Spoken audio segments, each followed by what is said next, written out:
How'd you go? Yeah. Oh,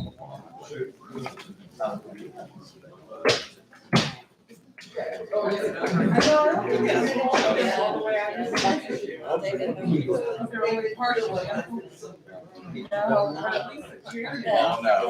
You got the peanut gallery. That's trouble back there.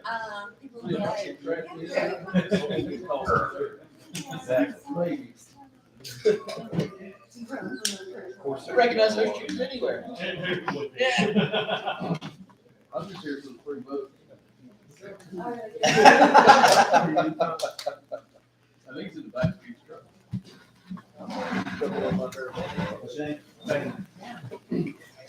Yeah. I need a little closer. All right, guys, well, I guess we'll go ahead and get started. Man, that back road looks like trouble. They're making me a little nervous. You spit a lot when you talk or something? Apparently I do. Oh, man. We heard all these stories, they don't really want to hear about it. I might bring some of them up to tell their side of the story. But my name's Pete with YouTube channel River Kings, and some of these people are the usuals, poor souls that have been roped into going out on rivers with me and having good times and adventures and everything. So, but I was just gonna say we appreciate everybody coming out, and we've done this a few times before. Shane should be here, Shane Dublin. He's coming, but he was tied up in Charlotte, so he's running just a little bit late. Normally what we do is I tell you a little bit about what we're doing and what we've been doing, what we got going on, and then I just open it up to questions, and we'll just talk about whatever y'all want to talk about. Because I brought this nice itinerary the first time I came thinking I'd be prepared. No one cared about anything I wanted to talk about, so we just started asking questions, and I think it kind of works better that way. And then at some point I usually bring up some of the back row guys to get their take. You may have to bring your own chair when you come. And gals. And gals. So to start off with a little story to tell you about kind of how this all came about is that I was a whitewater guy for years and years and years before I had kids and all that. Had my first son, and then I can't chase rain every weekend, so I decided to be a father instead. Seemed like the better decision at the time.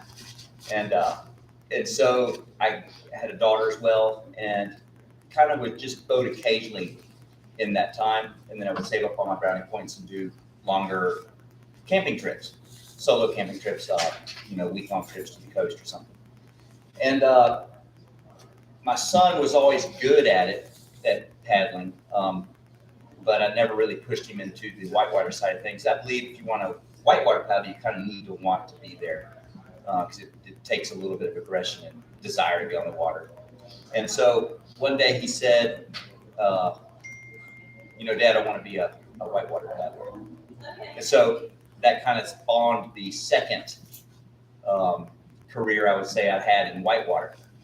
So if we go back a little further, during that time, I was doing those kayak camping trips, working a job with the military, and a lot of the other contractors that I was working with knew I paddled, but they weren't kayakers. And I was doing these trips, like 250 miles solo to the coast, and they would hear about them. They all wanted to do them with me. And I was like, well, y'all should all come with me. And I invited everybody, hey, John. And nobody came the first time, not one out of like 10 people. So I felt kind of lonely, went on by myself.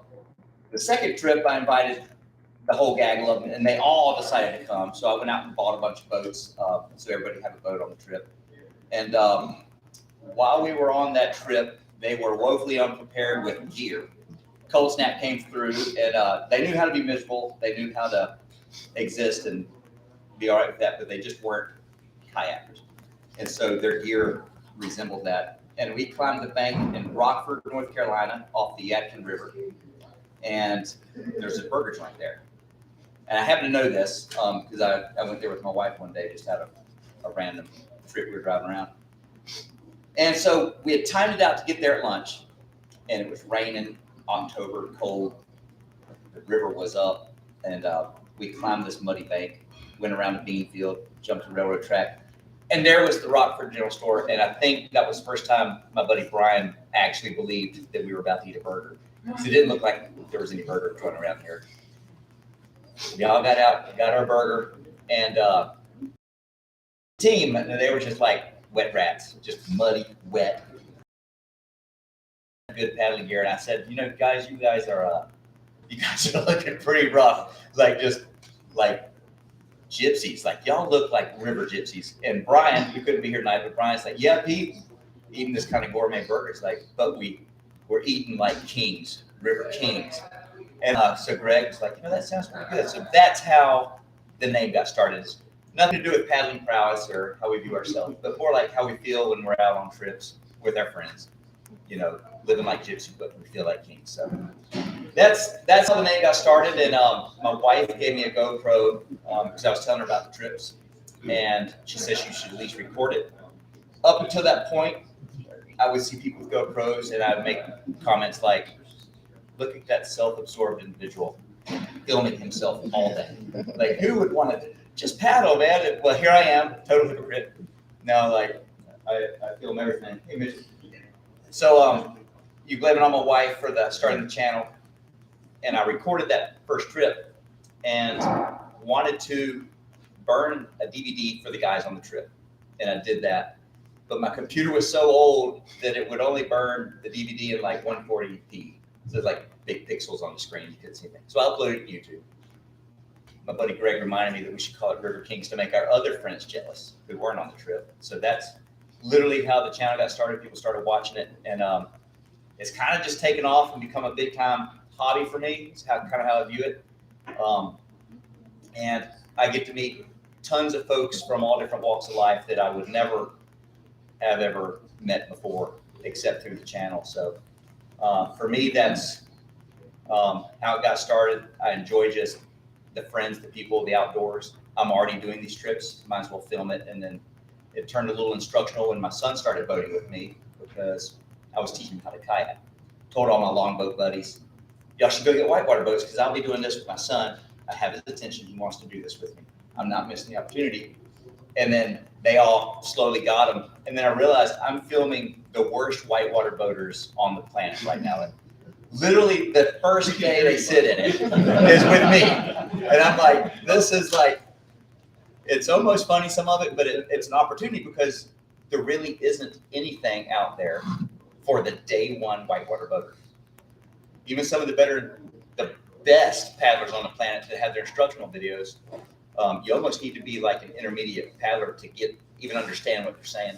So that's kind of the direction the channel took with my son, and most of these guys back here have come into that scene with us, and now some of them are running the big stuff with the big boys, and it's been it's very satisfactory to meet someone, paddle with them the first time, and have to explain what, your paddle's upside down, then a year later you're really charging hard and having a good time. So that's kind of the background of the River Kings. We joke that we're striving for world domination, one kayak video at a time. Maybe a failed plan, but we're sticking with it.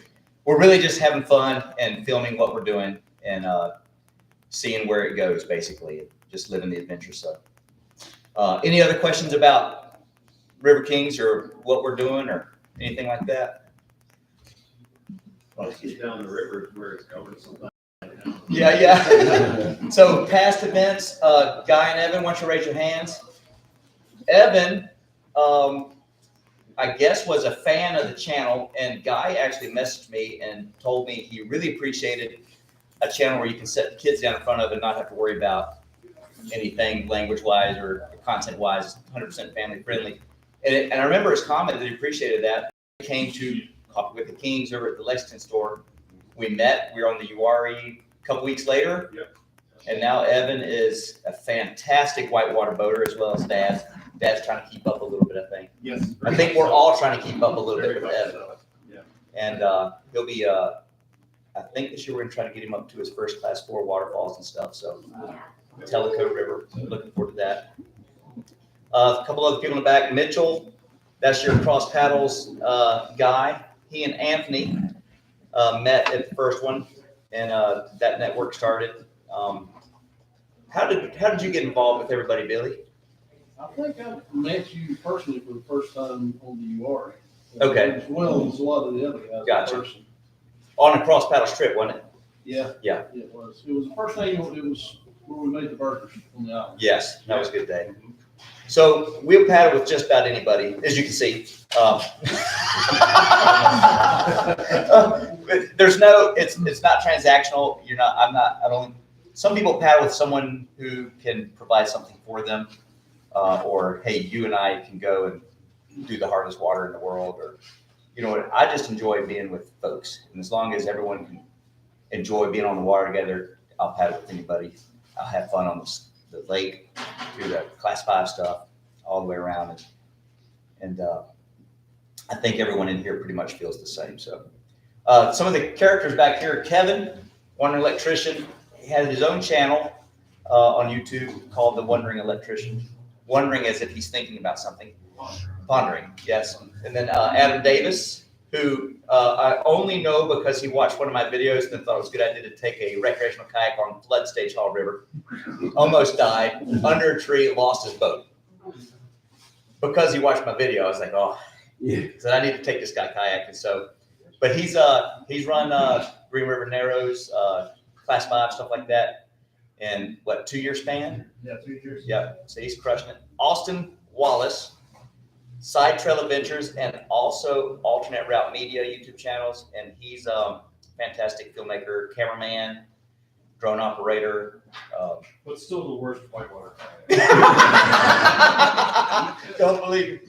And he's doing some pretty cool things with where he's trying to go as a filmmaker. More so, I think, than just an adventurer. So less incidental filming of what he's doing and actually going out and documenting things for other folks. And he did a fantastic series on the Mountains to Sea Trail, if you're familiar with that. You can find that on his channels, on both channels, right? Yep. Side Trail Adventures, if you have any questions, go check him out. It's really good. It's been untold hours making that, and it shows. It's TV grade. It's really good. We got Steve McConnell, who does not have a YouTube channel, but we're still friends anyway. He is CCC, Carolina Canoe Club is how we met, and just kind of become one of the guys. Alan and Bonnie, YouTube channels back there.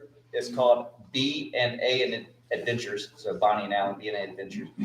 And they kind of got their feet in everything, a little bit of kayak camping, and as well moving up through the ranks on whitewater. So that's the crew, the regulars that are here. River King Brian said to say hello. He couldn't be here today.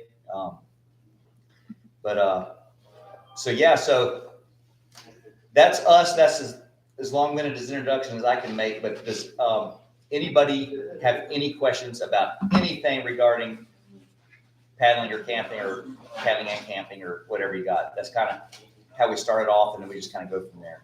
As long as it's not Alaska. Yeah, no Alaska story. Yes, sir. So my question is, we watched your Cape Fear river trip, and there wasn't a lot of information. I might have missed it. I don't know that I saw the whole thing. I missed like exactly where you put in at, where you take out at, so that if I wanted to recreate the trip, I could know like where you went and sort of where you stopped the camp and that kind of stuff. Is that information available somewhere? Exact campsites, I usually don't post it, Right. any kind of coordinates. But if you watch the video close enough, when you get on the river, you'll recognize it most of the time, unless we're paddling in the dark, because the first one I thought would work. Yeah. And, Is that directed to anybody specific? no, that's directed at me. This is like, I'd say we're River trip. 40% paddling in the dark, 60% campsite at the right time of day. And this ties into your question. It's not good right on. Yeah. Yeah. You think it's more paddling in the dark? Some of the groups, but I guarantee you that's not the right on.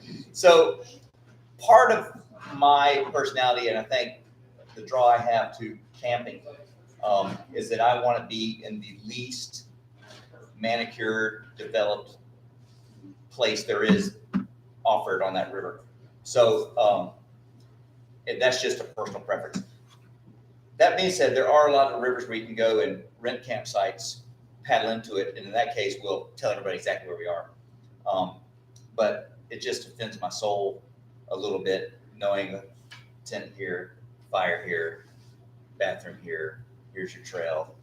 there's no firewood for 3/4 of a mile because every other camper's got it. So we usually just kind of go down a river and have a range in our plan, whatever mileage we're trying to get that day. Once we get into like a certain point of the river that looks feasible for camping, we'll start looking. And it's usually an area / time of day. And sometimes it works out, and sometimes it doesn't. And you know right off when it's not going to work out, because normally the river will talk to you. The geology of a river seldom changes drastically. So if you pay attention all day, you start logging how many campsites you've passed. And if it's one every 10 minutes, you're looking good. But if you realize you've paddled since 8 a.m. and you've not seen any campsites, it's going to be a long day, long night. And but yeah, so that's kind of how that information is put out. On that trip, we started at Buckhorn Dam, which is a public access area. And then we got out at the Irwin River Park, I think is what it's called. If you Google Irwin River Park, it'll come right out. It's on the river, left side of the river, right at the bridge at Irwin. And almost halfway in between there, maybe a little further than halfway, is Lillington. And just before Lillington is Raven Rock State Park. And so if you want to recreate that trip and did not want to perhaps experience all the best moments of River Kings involving paddling in the dark, you could book Raven Rock State Park campsite. They have a paddling site there.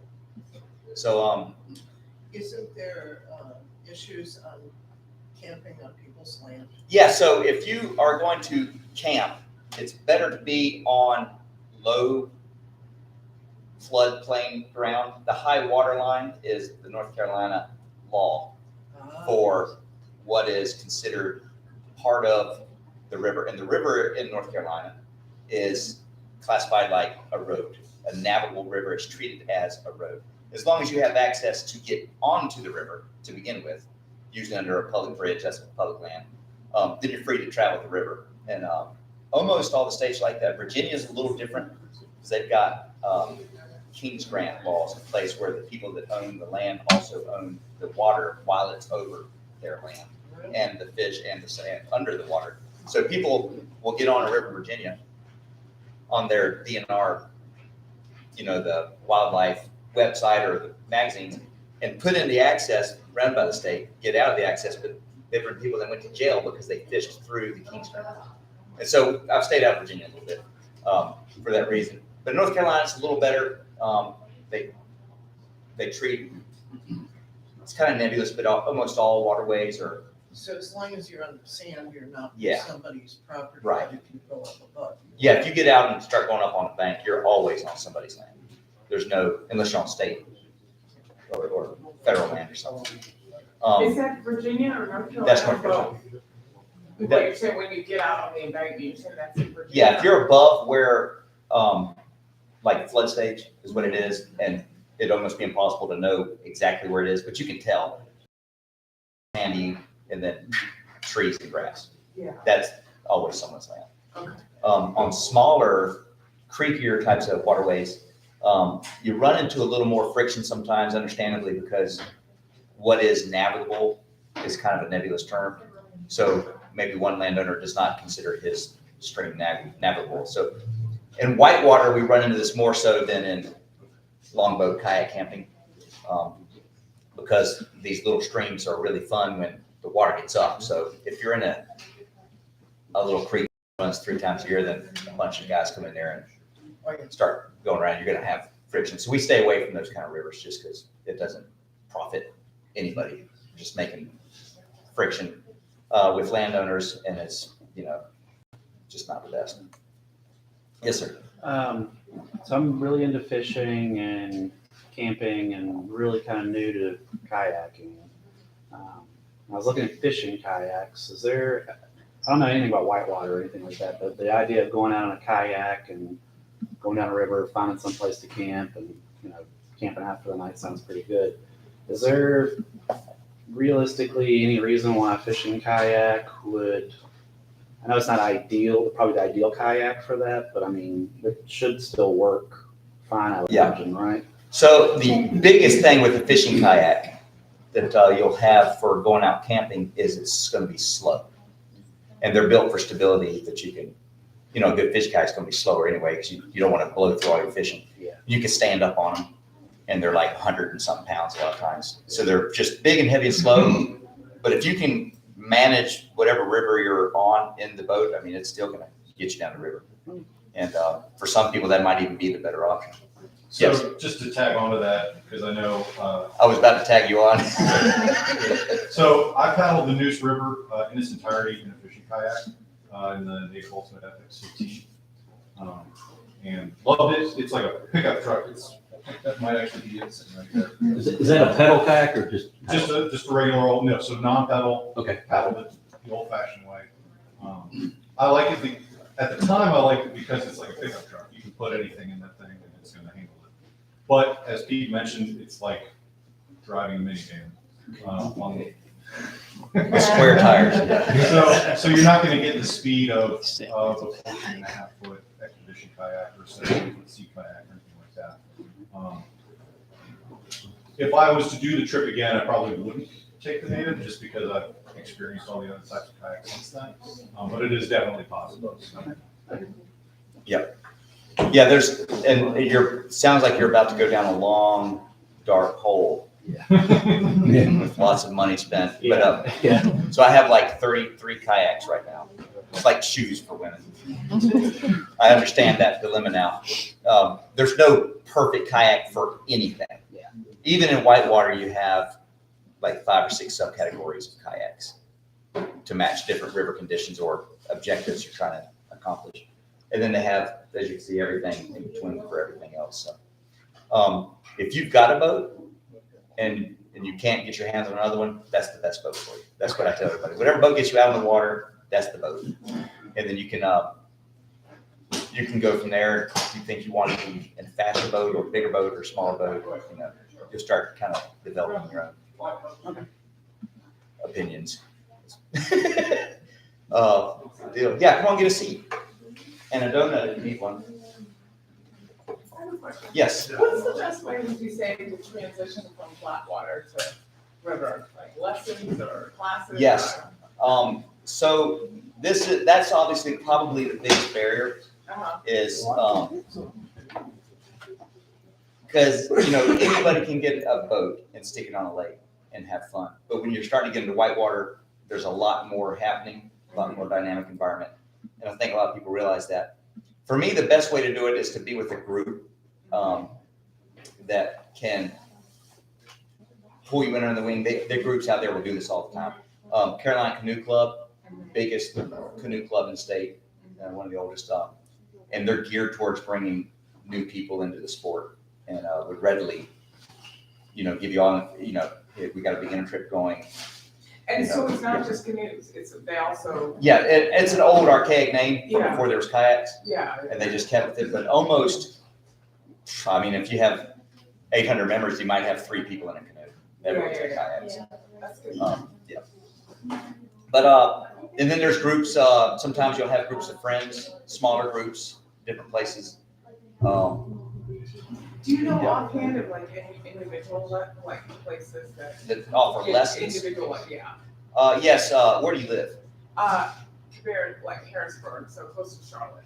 Close to Charlotte. So the Whitewater Center Yeah. would be the one there. And they have staff instructors. And one of the guys on the channel, Jerry,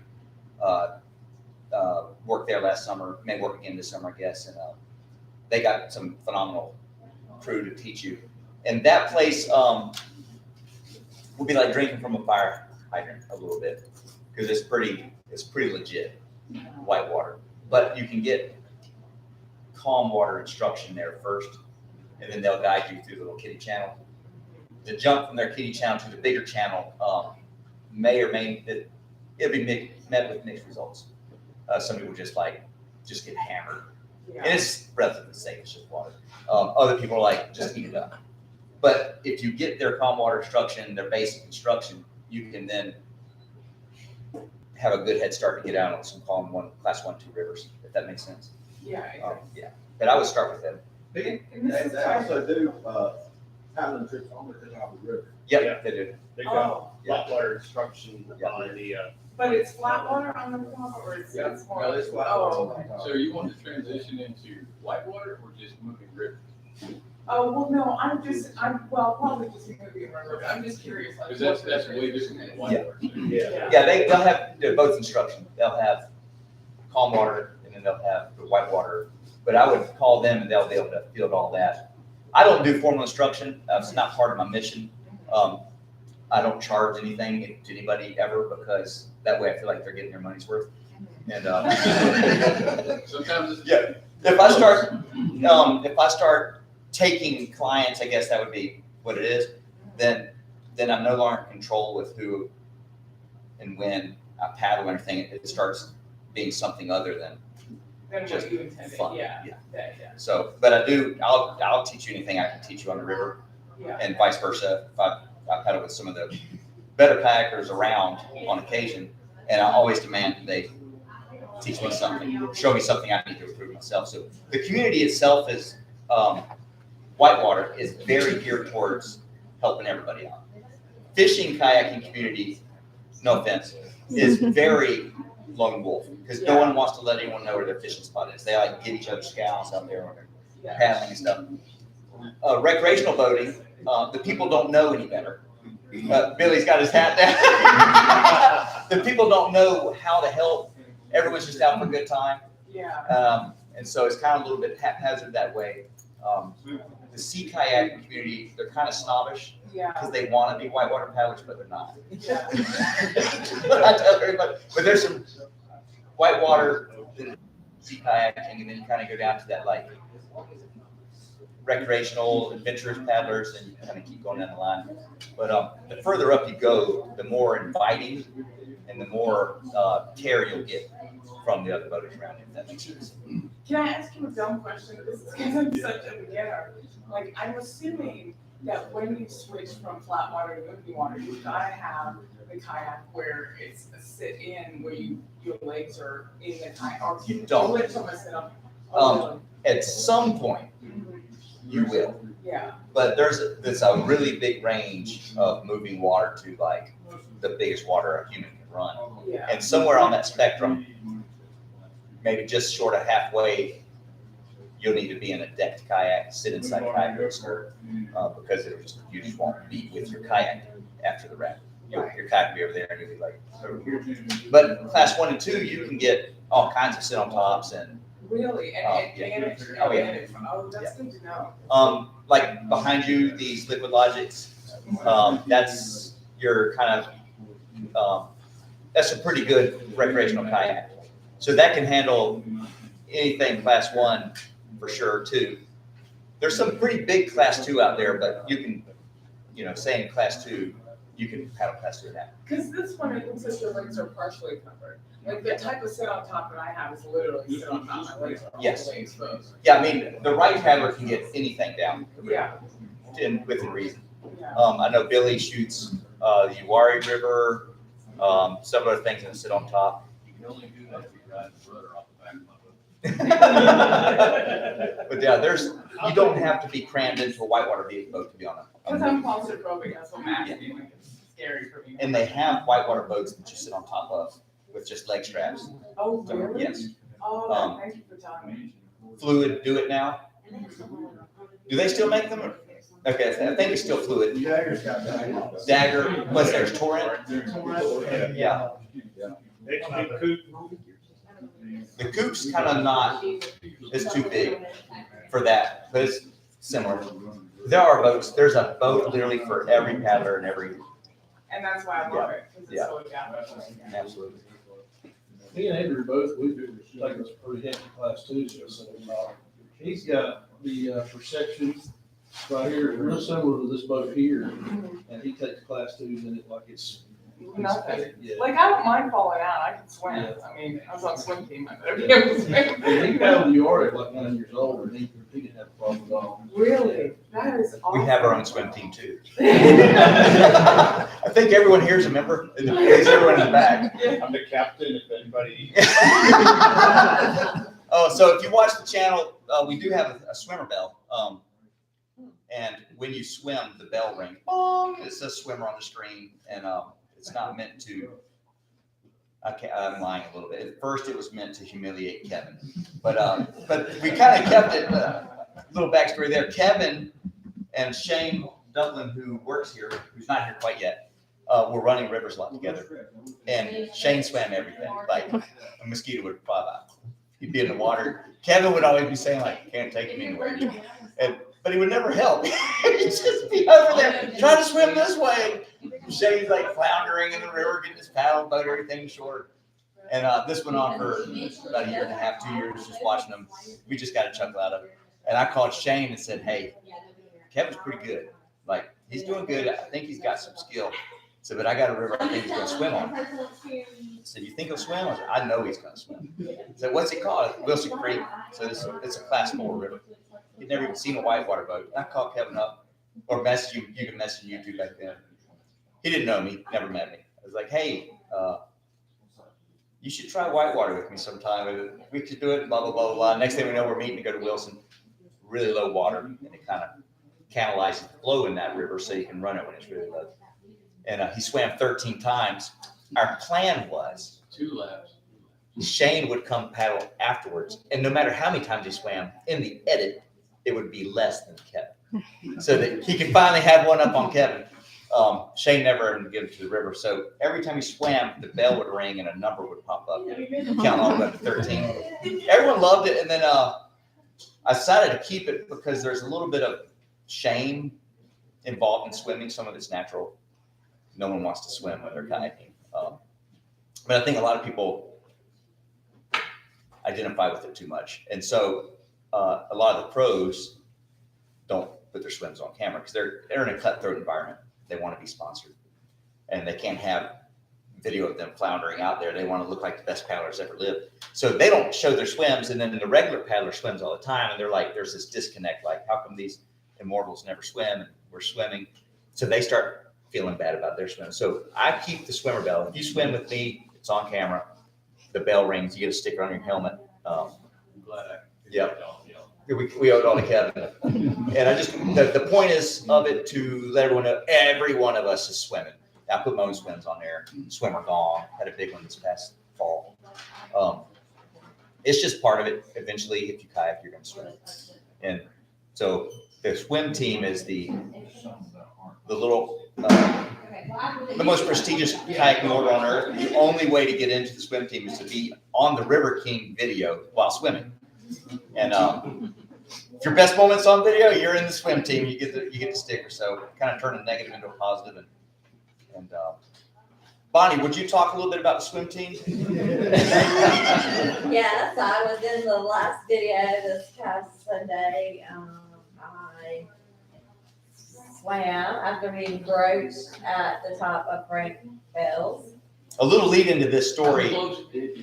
Frank Bell's is a big class 4 rapid on the French Broad River. It's like the culmination of your 8-mile run. It's in everyone's mind, the whole run. It's a pretty big river, and it can get really big when the water's up, but it was big enough. So as we get closer, you can see like some people start chatting a lot because they're excited. We get to run it. And then other people are they're already thinking like, I want to die. So Bonnie had run it before and done well last year, skied right through it. This year didn't yield the same results. And there's video evidence of her with her feet in the air, with her head inside the boat backwards, where she came out of it. So her legs were in the boat with her head up. Her head was in the boat and her feet were up going through the rapid. We're like trying to figure out what's going on, but she had a pretty gnarly swim. We got her out in the middle of the rapid. There's like 2 tier, one big set of ledges, and then another big ledge at the bottom, the biggest parts below.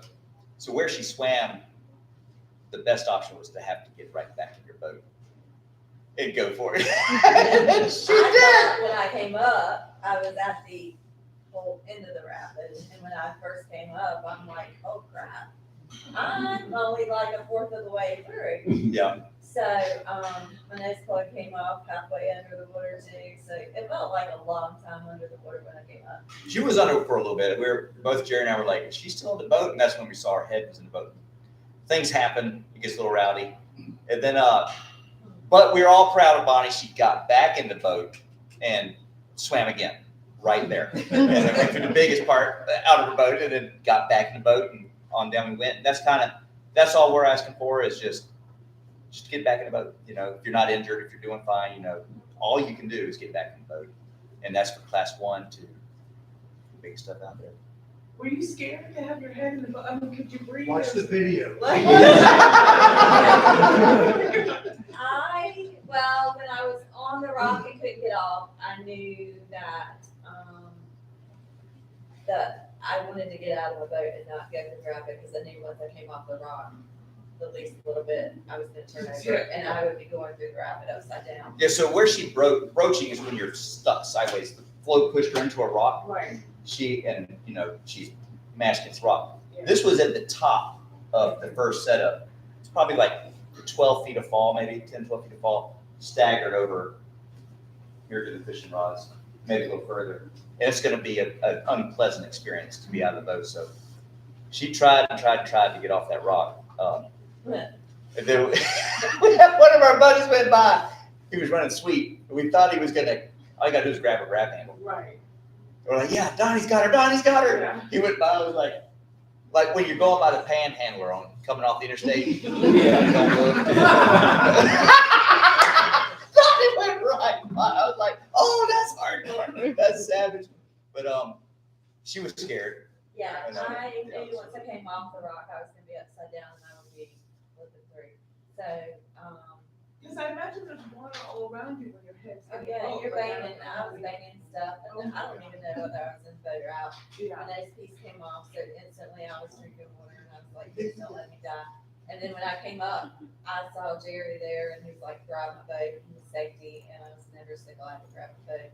I begged them to let me, get me to the bank, let me walk down the road, and just told me to sit there while they got my boat taken care of, and I calmed down enough for them to tell me, you're getting in the boat, this is what you gotta do, this is the only way down. Yeah. It's scary, but I mean, I flipped over before and swam, but that's probably the worst So where she was, crap. she was in a little on a rock and a calm spot where two converging currents from right and left meet and then go over the biggest part of the rock. And it was a good 60 yards at least to either bank.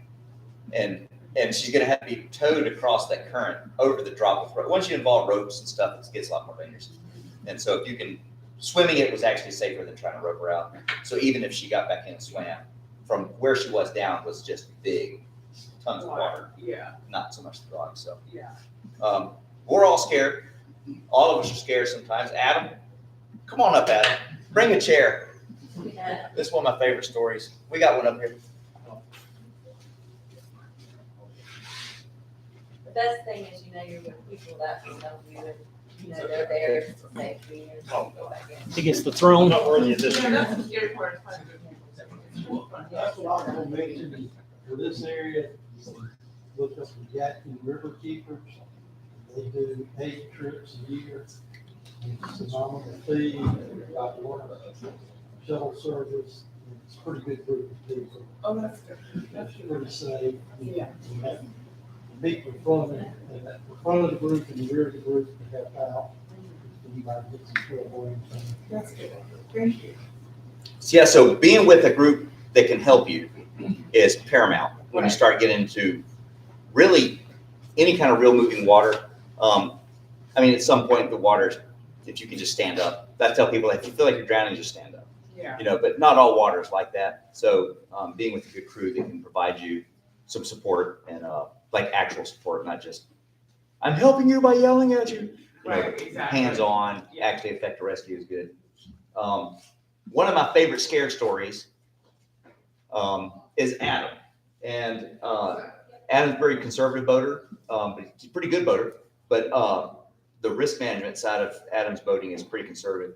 And so he's been gearing up for, or just doing bigger and bigger water. And the Green River Narrows, I don't know if you're familiar with that in whitewater, that's one of the bigger, gnarlier runs around.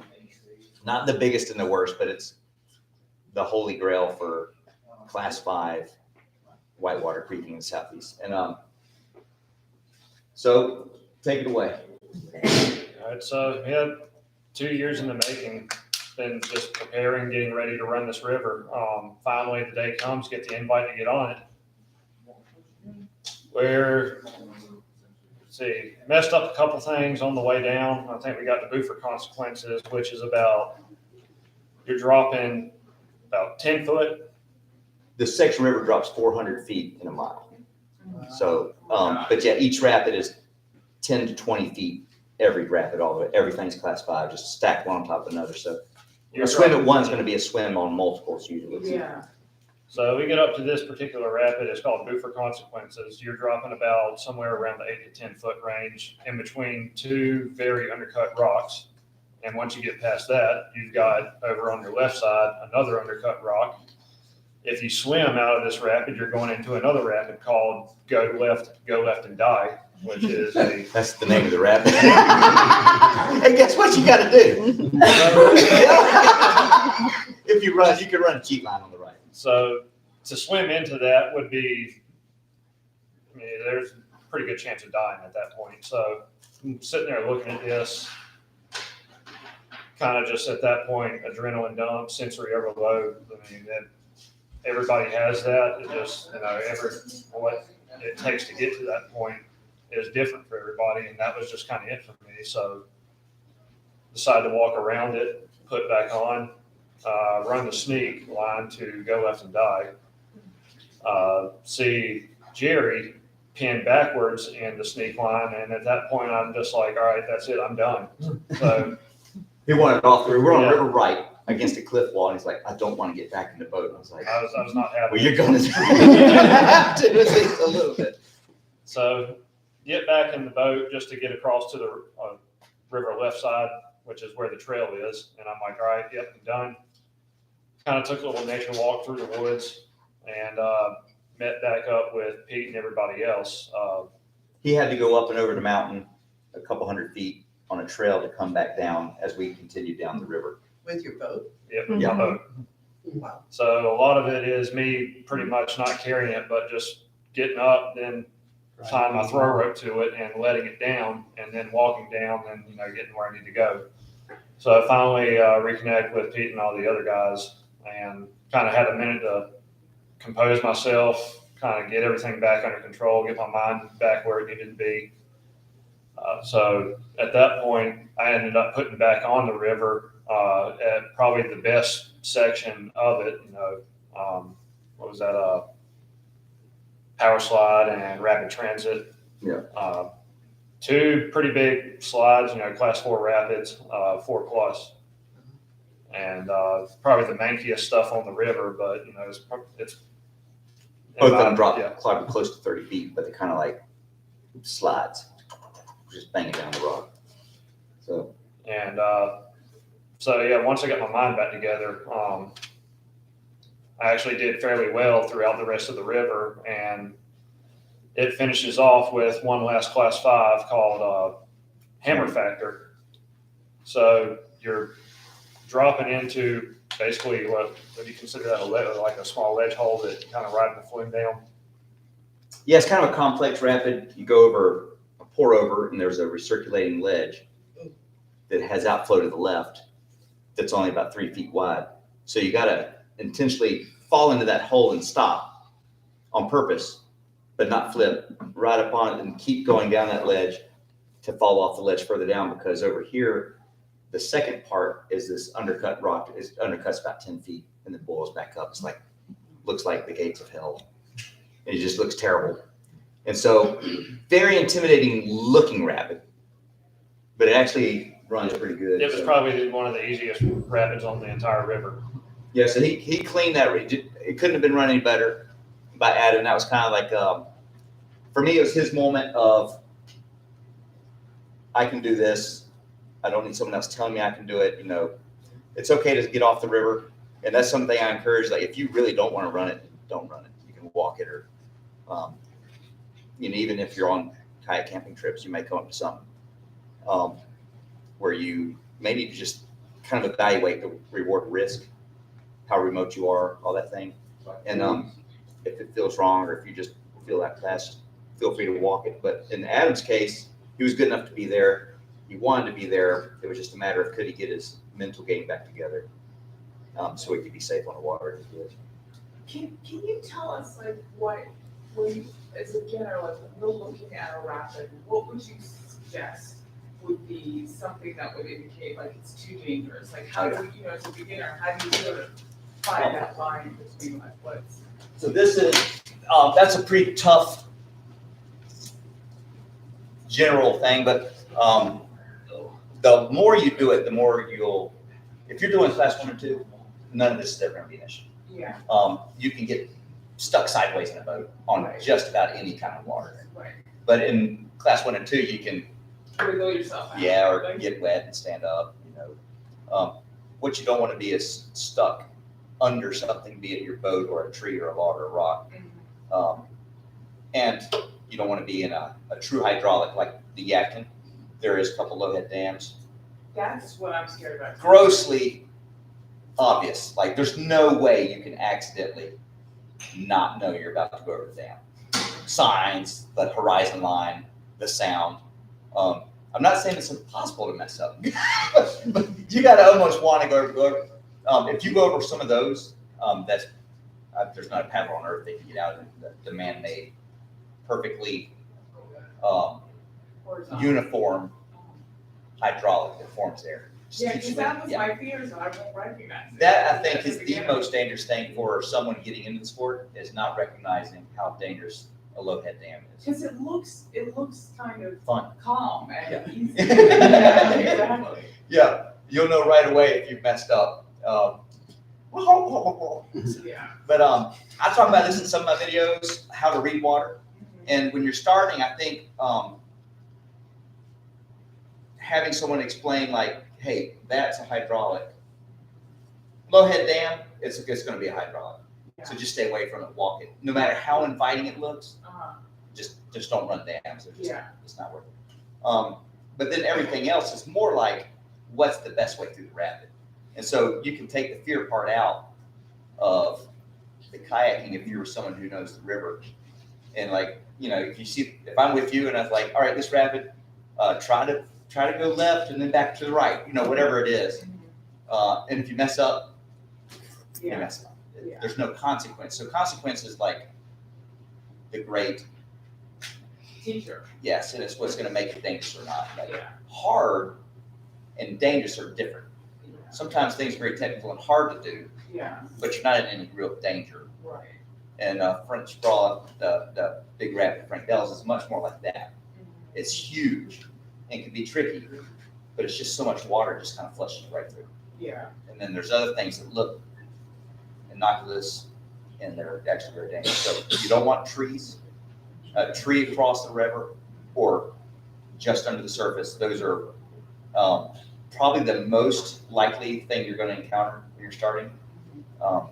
And that doesn't matter if it's class 1, 2, No. 3, 4, 5. It doesn't matter if the river is barely moving, it's enough to pull you under. Yeah. So if you see a tree across the river, that's something you need to just try to avoid. Yeah, Like, yeah. yeah, not in a panic way, but try to Avoid it. avoid it at all costs. Yeah. Then that's a strainer if it's in the water. Okay. A sweeper if it's like just over the water, maybe a little bit in it, but over it so that you can float and then get caught up in the branches.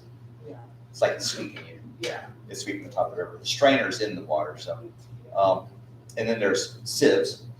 And a sieve is rocks that are kind of jumbled together with pockets of water that flow through them, kind of like your colander in the kitchen. The water goes through, but you in the kayak might not. Yeah. They might, but those are much more rare when you're starting. So just like strainers and low head dams, that's what I would avoid. Thank you. Did I miss anything? No? Trigger that. Other kayakers' paddles are probably much more likely to injure you. So keeping a little distance in the rapid, because people start flailing Oh, around, God. take a paddle to the face or a boat to the ribs. What's that? Sometimes it's even accidental with paddling. Oh, man. On kayak camping trips, we're loaded, longer boats, so quick maneuverability is a little tougher. And sometimes you think you can get by a certain, maybe there's a strainer, but there's a way by it. And you got to do it just right. Austin and I on the Deep River shared a moment. where I went through it and like, what do you think? I was like, you gotta do it just right. And then Kevin did it just right. And Dirt Number did it just right. And Austin did not do it just right. He went under the log. It's the first time on one of our trips someone did that. He flushed right out and we all had a chuckle. Very, very lucky. Yeah, but it wasn't much water. It doesn't take much water. And as soon as he hit it, it's like, it was going down and he had to look like, it's okay, I'm good. And then his face changed like, oh, I'm not good. A seemingly calm, gentle river literally sucked my 14.5 foot loaded kayak underneath it. Oh my God. Yeah. So that, you gotta respect the current. in the Yeah. river. So if you're not with other experienced boaters, they may not understand how dangerous that is. But most of the time on your beginner rivers, the river itself isn't where the danger is. It's the man-made things in the trees. So Wow, that's good to know. I never thought of the trees, like, Yeah. I just never, I thought I could go over, under, or something, yeah. and while we're on that topic, if your river is narrower than the trees are tall, you can almost guarantee there's going to be strainers. Oh, Because when they fall, they're touching both banks and they can't sweep open. Yeah. Like usually a root ball grab the branches, open it up. So just bear that in mind if you're in like a really tight little creek or river and the trees are capable of getting lodged, then when one stops, it usually grabs a bunch of them. And then you have a log jam and that's probably, So I'm just, because you can't, on a lake, you can just turn around and go back Yes. the other way, but obviously on a river, you can't go upstream. So I guess people just get out and they walk their kayak around, I guess. yes, hopefully there'll be a place to eddy out. Yeah, Those are all skills that if you don't have, you're not going to be able to do it well. yeah. So, case in point, like if you're on the slower moving water, you can literally just back paddle. Or maybe you're on a river that's moving so slow, there's really no effective current pushing on your boat. And so, if you go in when it's running after a rain or something, that's going to pose a lot more hazard to you Yeah, because the push of the water is not going to afford you that extra time. So yeah. That's good to just know. look, if you look at the river and it's pumping through there, Mhm, that's your first sign. mhm. Maybe today we'll go to the lake. Yeah. Come out when it's really low. Mhm, Almost scrapey even is fine. mhm. And then you can explore. Yeah, You'll know if there's log jams, that sort of thing. That's the UR is kind of, you have to find, it has to rain within 3 days, if you ask me. Yeah, the Uwari, a lot of the rivers are rain dependent, so they'll come up to something that's sustainable for the smaller rivers especially, and then they'll come back down, and then you're just hiking your boat. We call it take your boat for a walk day. Just walking down the river. We've all been there. Hey Shane. Shane is he's got a channel called The River Paddlers, and he does a lot of kayak camping, and he's just made the foray into whitewater as well. So Gotta give you something good to record. yeah, he's done some pretty fun trips. He kind of does a lot of the kayak camping trips we like to do. A lot of the same style rivers and things. Some of them even the same rivers. Is this your brother? Yeah, Good to meet you. To me. But any other questions? Yes. Hey, John Brady's a huge fan. Thanks for doing this. Yeah, man. Tonight. I've seen a lot of the videos, probably multiple times, and I try to get out as much as I can and do kayak camping a couple times a year. And I'm live down the street from here, but I end up doing a lot of the same rivers that I've been doing for years. Yeah. What are some of your favorites around the state that are day trip way that you'd recommend that folks check out? So is this for like kind of like Camping. kayak camping? Yeah. Okay, in North Carolina. Yeah, or around South Carolina, Tennessee, where The best kayak camping river on the East Coast, I think, is the Greenbrier in West Virginia. And it's 170 miles of undammed wilderness whitewater. And it's everyday class 2 shoals. Sorry, I can't see it. It's shoals and ripples, some rapids, almost no flat water. But there's no big growlers every day. Like you're not actually nervous about what you're going through. It's just, on my kayak camping trips, if there's something to maneuver through, anything, it kind of takes your mind off that, hey, I'm just sitting here in a boat paddling this big brown mud puddle, like the noose. It's when you get on those trips like the Cape Fear from below Fayetteville down, it's 150 miles of barely moving lake, basically. So that can get, it just takes a different mindset to do it. But that Greenbrier is class 1, 2. There's one little place called Macon, what was it? We haven't been there. Macon Falls. I think it's Macon Falls. I thought it was Bacon Falls. I said it wrong. Then when it was like, no, it's Macon. I was like, no. So it has a little mini gorge, and it was some pretty sporty class 3, but it was manageable. It didn't have a lot of pin potential and stuff. So even if you swam it, you just swim 50 yards, maybe 100 yards, and then it comes right back out. But that is the best. It's the one the guys want to go back to the most. I'm the only one in the room that's been on that one. Kevin talks to me about it at least once a week.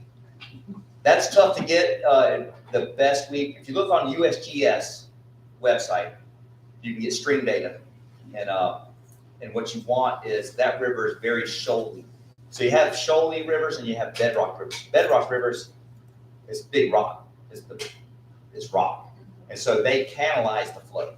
So even as it gets lower and lower, your lines just get narrower and narrower, but you can still get through. A shoaly river like the Dan is uniform across the bottom, where it's just swept the little rocks and sand and everything. So when it gets to a certain level, there is no line. You just grind it out. So the Greenbrier's like that. So if you go at the wrong time, you're going to be hiking the boat. 3rd week in May on the USGS, I look back 25 years, that is the week that there's always the right amount of water to run. And it's like, it's just a crapshoot whether it's going to be there or not on that one. So my backup river was the New River from Claytor Lake down to Hinton. And Hinton is where the Greenbrier ends into the New River up there in West Virginia. So New River runs north. So that's your, New River is a good one too, but it's got flat water, bigger rapid, flat water, bigger rapid. So the rapids are bigger, but you have all that flat water to collect in, so it's not like stacked up. But either one of those are good. I mean, the Cape Fear is there. It's quick and easy, depending on how long you want to go. It'll get a little slow further down, or maybe that's what you want. You know, if you want to totally relax out, that would be Raleigh to Wellington's a good on Cape Fear. Raleigh. It doesn't go through Raleigh. Well, outside. Yeah. The Noose comes out of Raleigh, right? That goes. I've never done that. Yeah, like Where it runs by Ravenwood. Raven Rock. Yeah. St. Paul, Yeah. that section. Yeah, so if you put in at Buckhorn Dam and go down to Thank you. I couldn't- Irwin, that's the best stretch on the Cape Fear. You can do an overnighter. You may be able to stretch it into a 2-nighter if you want to go really slow. You want easy before you start to get river from tailwaters down to like shoals. Yeah, Kerr Scott Reservoir, that's what it is up there, right? Yeah. Kerr Scott, just below the dam there, you put it on the Yadkin, you go on down, that's a great run. Small. And if you catch it the right time of year, it's not even really all mudded up. It's hard to imagine, but it's good. Mogi's an excellent. The what? So Mogi's an excellent. No, Mogi? Yeah, down in Georgia. That's the Hot River of Georgia. Is that W. Kerr Scott Neal? Is it near Wilkesboro? Yeah. Yeah. Yes, yeah, you're right. I put on a little bit above the lake, came into the lake. The lake paddle across that in the summertime was probably the most dangerous thing I've ever done with a kayak. There's a lot of boats on that lake. Yeah. It wasn't fun. You can go out of state further. There's all kinds of rivers. We like the Namakogan up there, St. Croix. For a drive. Yeah. Where's that? It's on the border of Wisconsin and Minnesota. So 26 hours in the truck, make sure you like your guy you're going with, your girl, or whoever's going. You'll know all about each other by the time you get there. But that was a fun trip. Current River, got to mention the Current. Current is aquifer fed. So it's got just blue-green, like turquoise water, kind of unique, and like some medium bluffs all the way down. Just check for the rain, right? Yeah, so Good tip. we learned that, yeah, if you go to the Current or any aquifer-based river, the rain doesn't go into the river. The rain goes into the ground and fills up the aquifer. And then after say 3.5 days of rain, it comes out of the ground into the river, and it's on like Donkey Kong. And we got, I think it rose 17 feet overnight. We got flooded out, so there's always something. Every day I was like, it's been raining here. Every day the river had to come up an inch. I just was like a little weirded out, and then that night I got my answer. Here it comes. So, you have a YouTube channel? or something I like do. River Kings, YouTube channel, and almost all this is documented on the channel, from kayak camping to the whitewater, everything in between.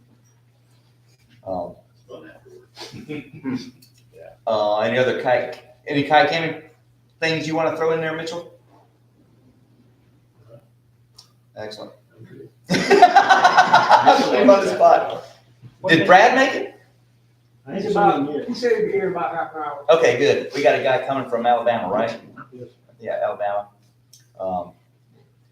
He's coming to hike or bike with his wife? He said hi. Hike, yeah.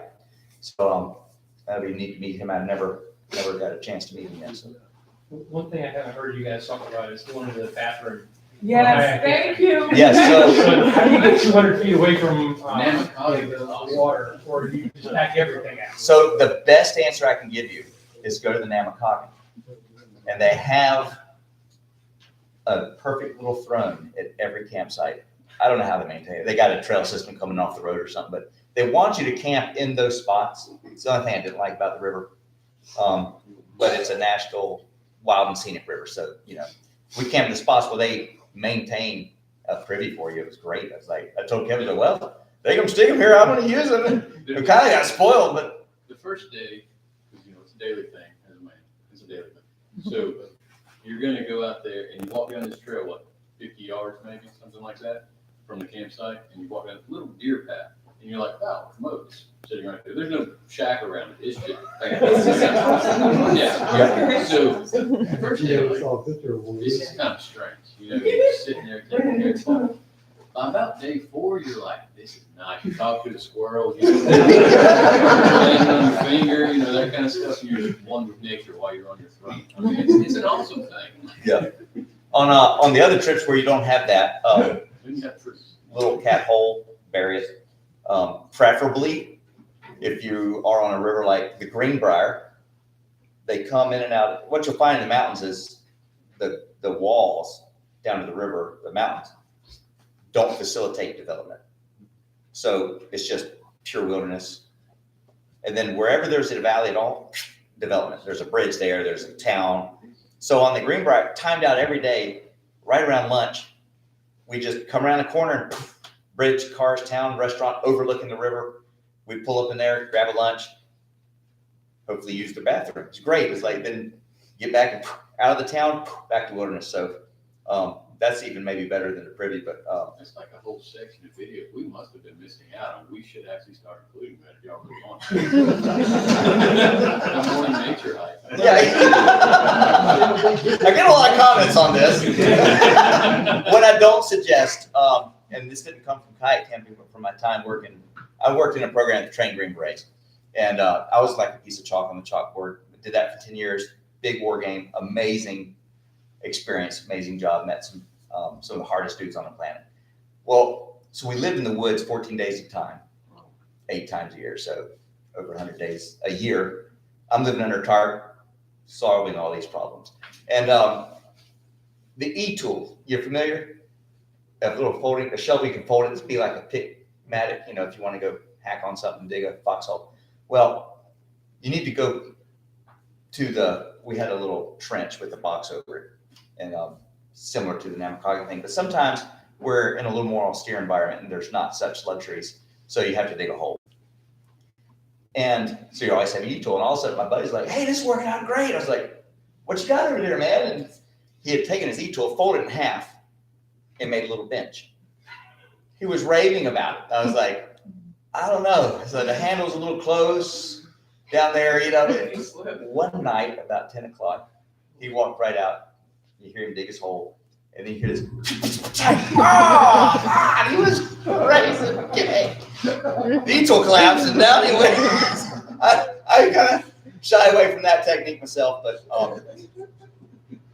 you're not the only one. Our first trip, River King Brian came up to us on day 3. He's like, how do you do it? I was like this could be a main thing. Why did we do it? It's like, how do you build it? Oh, so, yeah, it's I know okay. there's camping toilets and like Yeah. toilets. You want to have room for that in the boat. Oh, yeah. It's just gonna be, yeah, you basically just kind of use your imagination if you like leaning against a log or Yeah. not, or whatever you got. You just dig a hole off the beaten trail away. Fallen tree. Yeah, fallen tree's great. That's my preferred technique. But people aren't likely to step in it either. Like, you make your hole, Yeah. but you still don't want it to be on a trail or near someone else's tent. Or, you know, you just have common sense kind of rules the day there. Now, if you go to somewhere like Grand Canyon, you have to, they call it the grouper.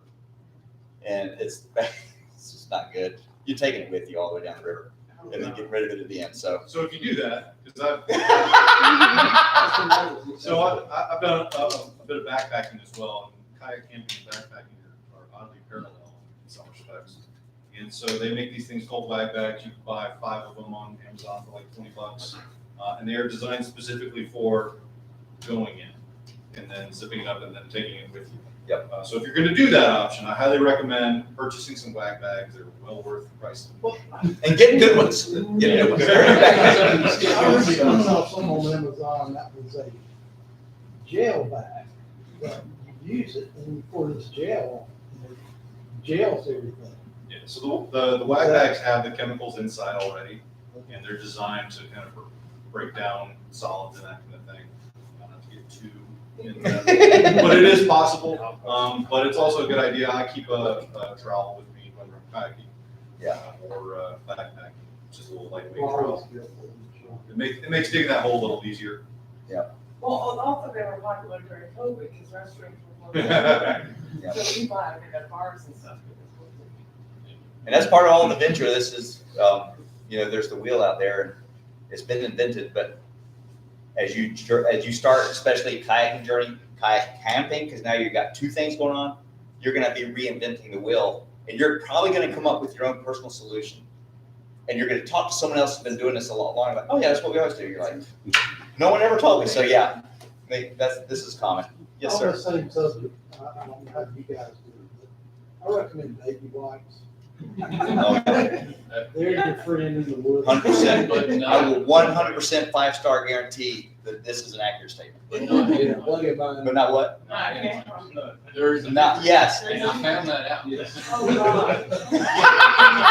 Not Clorox wipes either. They would have alcohol. Yeah. Hey, we've all been there. Yeah. So Pete, I have a question. The website that you go to check for, check about the sites, kayak camping, did they tell you about bears? Like if that's bear territory or not, or do you have to kind of figure that out on your own, or?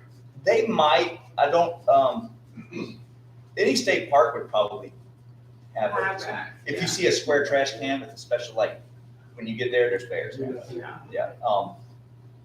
Personally, I've been camping in Alaska. He hates my Alaska stories. Hunting up in the Arctic Circle, camping, river trip. We did a little bit of everything up there as well. There's real bears up there. Yeah. Not that these aren't real, but they look different. It's like a venomous snake, non-venomous. If you see a grizzly bear, it's different. Yeah. And so the first couple nights, get into bed, a moose walked through the river, not far off, and it's kind of like, and then I just realized I'm already dead if he jumps on the tent. Yeah. I'm just. It's like a bear Yeah. burrito. So just you can't control it. It's like your heart beating. It's either going to beat or it's not. Yeah. Thinking about it's not going to change anything. Yeah. So obviously you don't want to have your food in your tent or your boat because they'll go into your boat and get it. So just hang that in a tree, and then that's good. If there's no bears, I keep everything in the boat right beside my hammock. If there are bears in the area, depending on how lazy I am, I might hang in a tree, especially if you're in a site where people frequent this camping site often. That's when the bears learn there's food there. If you're just backcountry, they usually don't. It's a behavioral thing that they come to parks looking for people's food. Right. Out in the backcountry, they're probably not going to mess with your stuff quite as much, unless you're in a developed site. But I don't spend a lot of time thinking about it, just because I'm used to being around wildlife. People are the bigger threat. I think you're really gonna have an issue on the river is gonna be some weirdo person. Yeah. So, you know, and where you're gonna find that in parks. Mhm. No one's walking around out in the Backcountry. backcountry looking for somebody. They're gonna, they can go to where native people are. So, that's another reason, like, the more security, the wilderness is your security. It's just you, and the animals usually leave you alone. Mhm. Yeah, just keep your food a little bit away in a tree.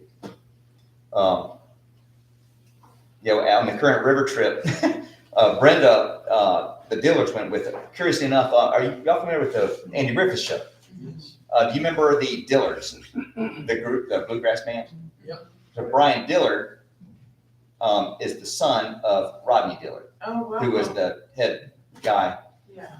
in the Dillards. And so we went with them on that current river trip, and Brenda is Brian's wife. And she's a pretty hard charging girl, fit right in with the guys.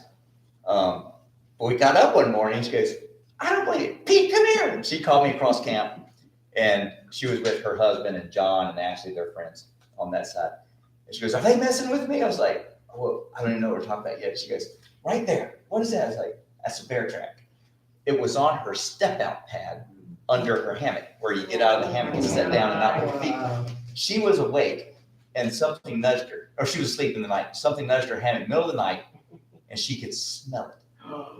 And she was convinced that Brian was pulling a trick on her. Oh my God. Because she wasn't 100% convinced, so she just kind of sat there and like said it stank. It was just like moving around in the hammock, but they're like, no, they're messing with me. Yeah. They found something stank. And so, but they had no idea. So that's the closest we've come, I think, to. There's a large phobia about bears. Yeah. And I spent a fair amount of time outside, and that story and one other story are my only bear encounters. Yeah. So you're much more likely, as far as food storage and worrying about safety, raccoons, squirrels. Yeah. Those are gonna be. the Mice. ones that- Mice. Those are gonna be who you need to worry about. Crows. We've had crows attack the boats one day. They pulled food out for the lunch and left some of the food items on top of their boat. We went up off the river about 100 yards, and they came down and poking holes in all their gear. Like, they shredded some gear. Well, there was a girl who was kayak camping in the North Carolina mountains, and she did get attacked. Her parents were in the tent, and she was in a hammock. I guess there wasn't enough room, but they had to med back her to Vancouver. Oh, wow. By helicopter, yeah. Like, so it was just a rogue bear that was Yeah. just. Bear attacks are very rare. Yeah. They're usually not something that happens overnight. It's something that's a trained behavior that bears come to that Yeah. particular site. It's usually gonna develop campground. Yeah. Yeah. Yeah. Yeah, I don't know anything about that story, but I would almost bet it was in a park system. It was. Yeah. So that's where you're gonna have your Bear encounters, bear. yeah. Because the people going to park systems by and large aren't your more savvy campers. They Right. leave stuff out, the bears learn. Once a bear eats food anywhere, it's imprinted that location in his brain for the rest of his life. So they can go return to a little place in the forest that offer forage, yeah. And so a campsite's no different. They learn, I can come in here and get food, so. Right on. Kevin does not like snakes. You don't own the cockpit cover, you're going to. What's going on every night? They're like, how you put that on? It ain't gonna rain. What's going on? We've actually been a little light on the kayak camping lately. We're kind of waiting to see how Brian's, for those of you who don't know, one of our good buddies on the channel, Brian Hubbard, his wife got breast cancer, so he spent the bulk of last year fighting that.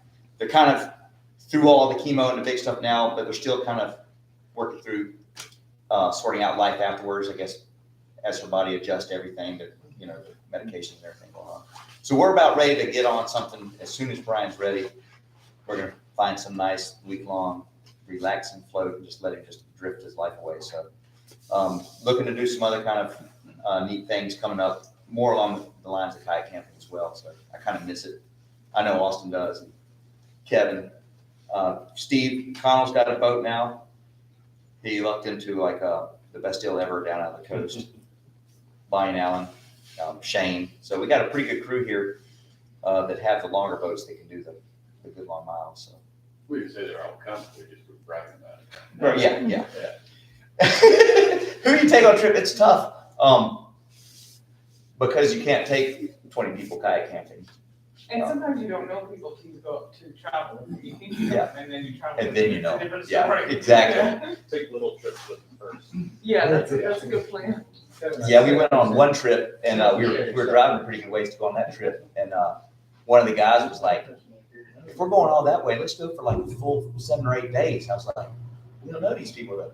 2 might be plenty. And they're like, that's a good point. As it turned out, we had a great time, but you just never know. Yeah. Sometimes err on the side of shorter trips. That's a great point. Yeah, exactly. Any other questions? You guys are kayaking at night, do you just have a headlamp or do you do something on both? So kayaking at night is not recommended, but when I do it, I don't use any light because you can adjust to it and use the moonlight. Crazy thing, whitewater kayakers are usually very safety minded and make good decisions most of the time. However, there was a competition called TVF back in the day, Total Vertical Feet. And what this was you had the month of March to log your top 3 24-hour periods of total vertical feet descended in 24 hours. And so if me and my team, 4 or 5 guys, whatever, we didn't get credit for each person, just a team that day. Well, some rivers would run overnight, right? And so you're like, we could win this. So we would have the big old like 9-volt or the 6-volt, what are those lanterns you used to have the thumb? Big 6-volt. The 6-volt, yeah. Duct taped like a headlamp on, this is before headlamps. Duct taped like a headlight on the kayak, and we're just going down like class 4 rivers at night. Wow. Everything's fine until you see the river light up, then the tree, then the river, then the tree. Then you know your buddy is not enjoying himself. Oh, he's here. Shane Dolan. Man of the hour. That's the chair they give you. I know. I think you did it. I actually had nothing to do with it. I'm glad to see it. But yeah, so if you're paddling at night and there's rapids, it's probably better just not to paddle. But you can definitely see better with no headlamp. Almost, if it's just stars even still, because you can see the ripples in the water. When you put that headlamp on, it illuminates the 10 feet in front of you. Your eyes adjust to the brightness, and you're blind to everything beyond 10 feet. When you turn the light off, you can usually see 80 yards down the river, see the ripples, and kind of start reading the water. If it's real rapids, you just get out. You know, they do moonlight paddles on lakes, so that's a fun thing. I've never done that. So you can remove the hazard of rapids and get out there. It's pretty fun. Unique Well, some experience. people use fairy lights too. They call them fairy lights. I don't know. They're on Amazon. Some people use fairy lights. Oh yeah, like a round Battery bottom. powered, Yeah, so yeah. kind of glows. Yeah. I haven't done all the paddling at night is like because we can't find a place to camp, and it's usually not in any kind of significant. Makes good video. Right. Makes good video. Anything else?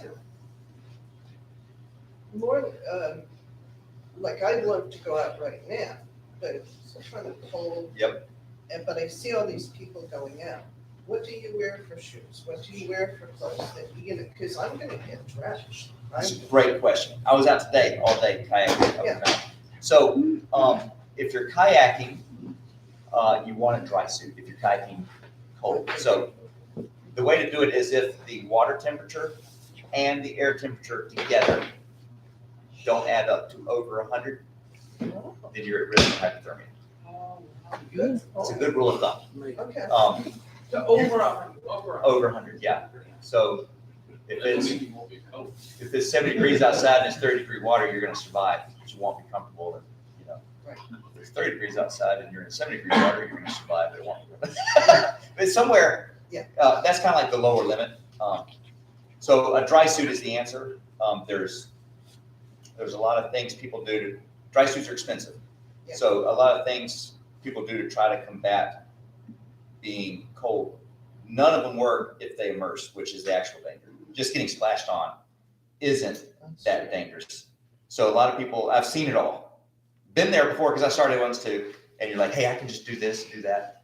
Probably the most dangerous thing I see often is waders and a rain jacket. And they're just thinking of splash. But once you get wet, you're wet. And the waders don't sink you to the bottom. That's kind of a Oh, myth, they like get water in they'll it. fill it with Yeah, water, you same, won't fill it the with water water. inside Yeah. is the same as the water outside. And so the water inside the waders is not heavier than the water out of the waders. It's just that you can't move. Yeah. You can't swim. You know, it restricts all your They movement. pull you down, And when you go to climb out of the water, there's a lot of weight there. But the weight of your clothes, all that starts coming into effect. And so the waders are dangerous. And the cold shock is a thing. So if you fall into the water, your body's reaction to cold shock is to gasp in air. It's involuntary. So having something that dissipates that cold immediately hitting your body is going to prevent you from starting to choke. The choking is the beginning of having trouble there. So the correct answer is dry suit. And then you just wear shoes over top of that, a little bit like a size or two bigger than your normal shoes Oh, really? to let your dry suit room, because your dry suit has socks on it and everything else. So Oh, you don't want to cramp your feet. And then PFD and you're good to go. And then you can paddle all day, anything reasonable. I never wear cotton anywhere on any trip. Everything should be some kind of like my shirt, everything is poly or something. Yeah, something not cotton. Cotton's terrible. The dry suit, I think it's all one suit, like, It there's no is. dry suit that's like. They do have those. They have. Oh, do they really? Yeah. Pete, you got one hanging up? In fact, perfect example of a dry suit. This is a pretty good one. This is your booty. It's the same fabric-y kind of stuff. So that just goes, it's all waterproof. The neck and the wrists in most dry suits have a gasket of rubber that seals off. And that's up here too. And then this neoprene just kind of protects the gasket.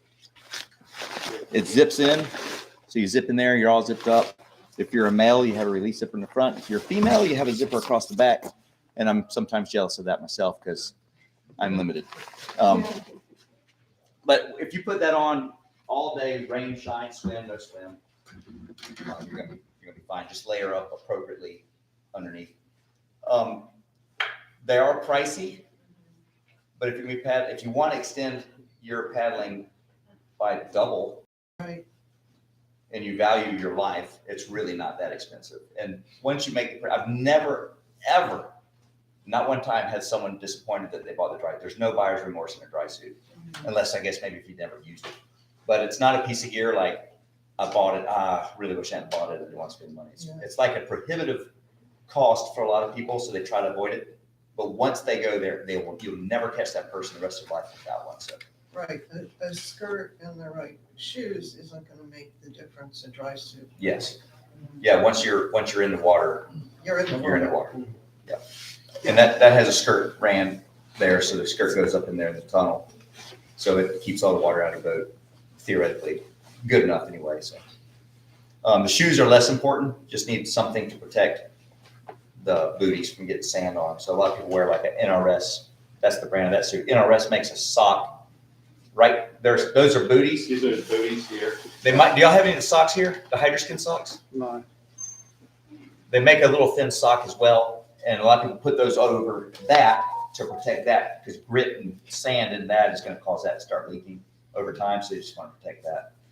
And, but yeah, like you can literally just go jump in the water. You feel a little bit of coolness to you because the water's cold through the suit. As soon as you get out of the water, you're laughing and your whole rest of the day is not ruined.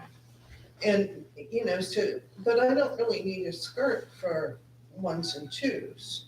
Right. If I start going up to fours, then yes. Threes, depending on what you're doing. Like if you're, you can do a skirtless boat or an open deck or a sit on top. You can do any of that in class 1 and 2, and just get a suit and you're fine. So yes, what you're saying is true. If you want a whitewater kayak, you'll want a skirt on that because it's just built different. Water comes over the top a lot more, so it just sheds it. And the boats that aren't designed to have it on all the time, you'll take a lot less water on. If that makes sense. It does. It does. Okay. So I got one of those dry suits off of Alibaba. Yep. But it was way too big. Where do you recommend like a store like this come in and get dry suits? A store like this, probably this one. I went to the paddle place. They didn't have any, Greensburg. Yeah, I was gonna say great at provision. Yeah, they didn't, another one in Raleigh. Oh, okay. What are you just looking for? What are you looking for? Just something to be able to, feel comfortable in, in the cold. NRS is probably the best bang for your buck for a real dry suit, if that makes sense. There's 3 or 4 top brands, but a lot of them are $1,500. And the NRS, does anyone here have the prices? You know what? It's on sale for $7.99. Yeah, I was gonna say, usually these are under 1,000. Their suit like this. And I ran one, my son wears this suit. I ran it for a few years. I was probably in NRS, this model, not this year, but this model suit for about 8 years. So they'll get the job done. And none of them last forever, but you're basically just trying to keep yourself dry.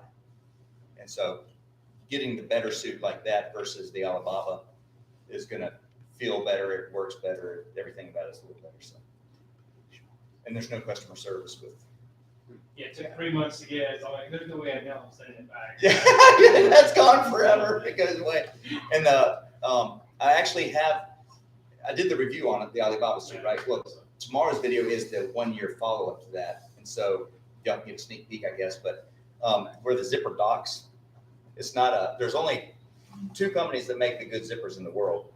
And the Alibaba suits aren't either of those 2. So we were a little worried about that. Sure enough, where the zipper docks at the bottom, it's not sealing, so it lets a little water in. And there's another place on the other side of the zipper on the other one. It's not something I can aqua seal or fix. So that's letting water in. And then there were several pinhole leaks in it.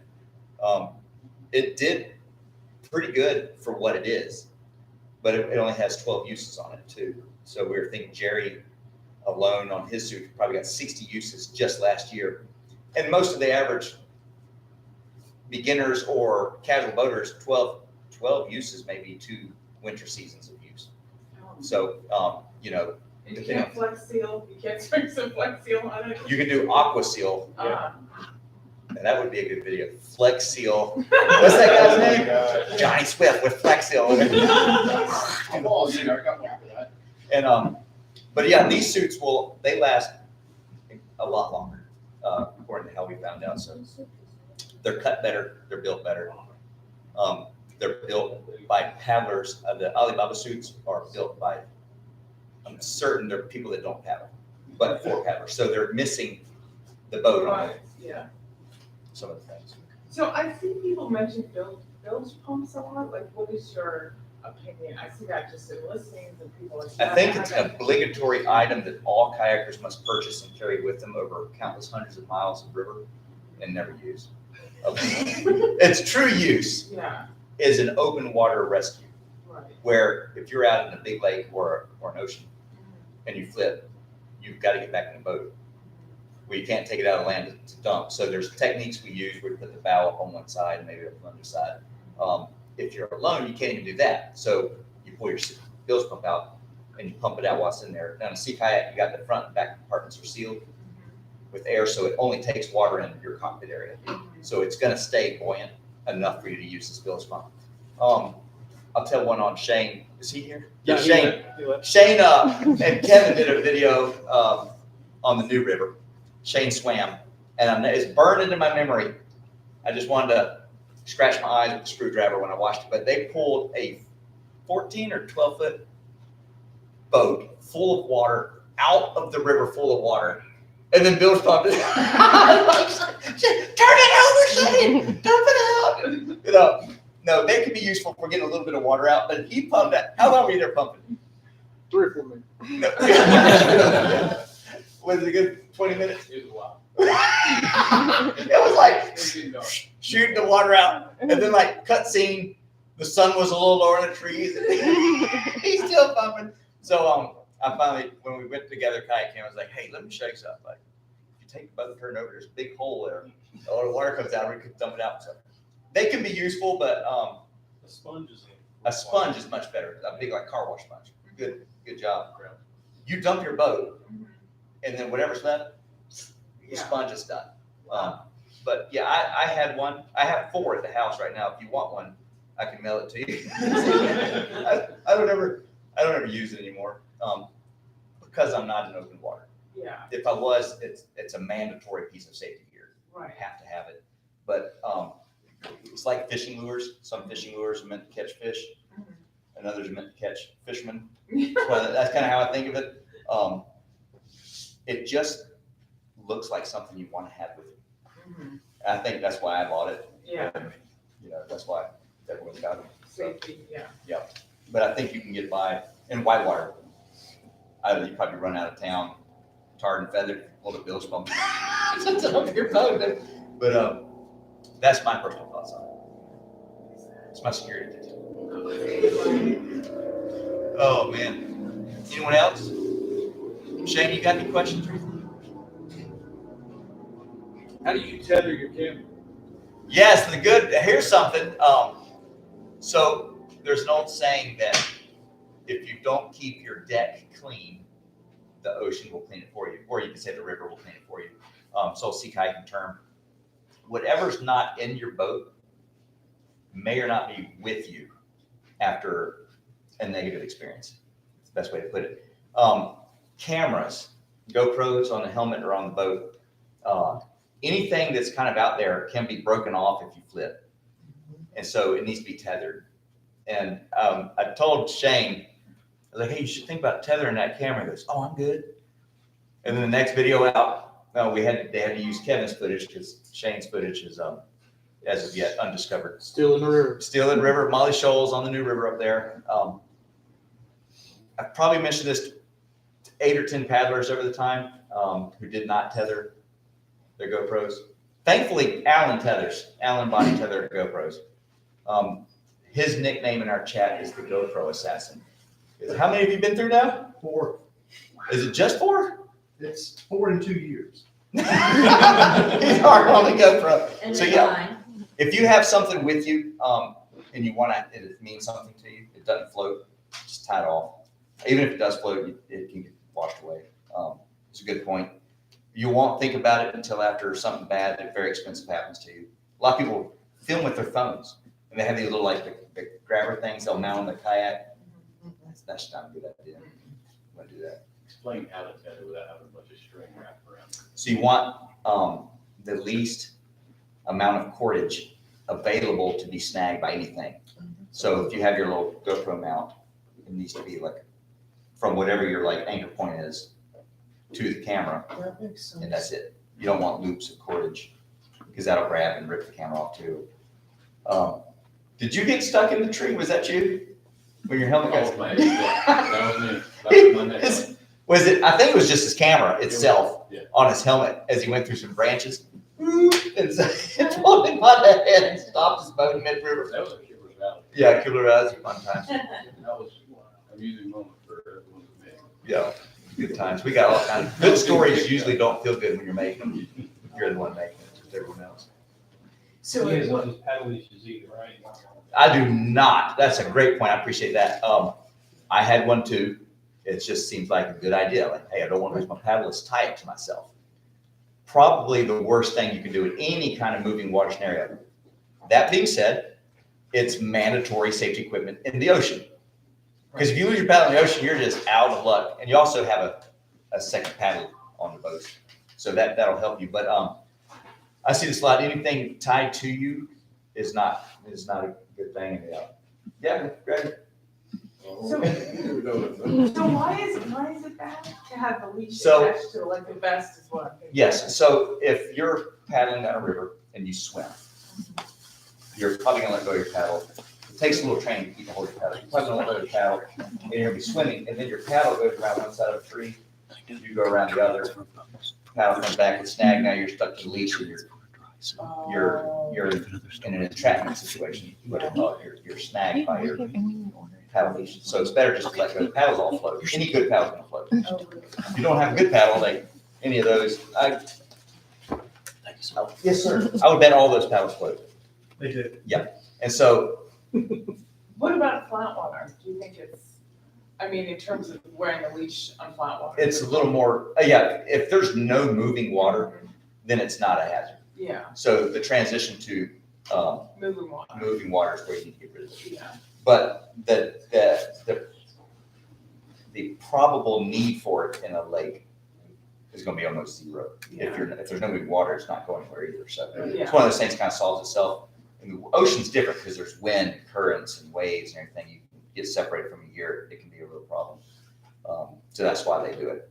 And that bleed over into the other disciplines. Recreational kayaking, specifically is the one where they start using them because it makes sense to, oh yeah, we don't want to lose the paddle. And that's why I did it. Those things start causing issues. Yeah. And at what point would you wear helmets? My rule of thumb is if I am in a skirted boat of any sort on rapids, like a neoprene, a skirt is not just a spray deck. Some skirts are to keep the splash out on flat water. But if we're going down and I need a skirt, then you should be wearing a helmet. Yeah. And in whitewater community, I guess the mantra is all the gear all the time. So if you get in a whitewater boat, helmet, life jacket, paddle, safety gear, whistle, all the stuff. And as you're beginning, you may not have all the pin kits and all the other stuff, but if you get on a river, you need to have all your gear, no matter how innocuous it seems to you, because it doesn't take much to knock on the head and you're knocked out. So. Well, and I've noticed these groups are very good about telling, if you need a skirt, if you, so that's good. So I'll tell one on myself.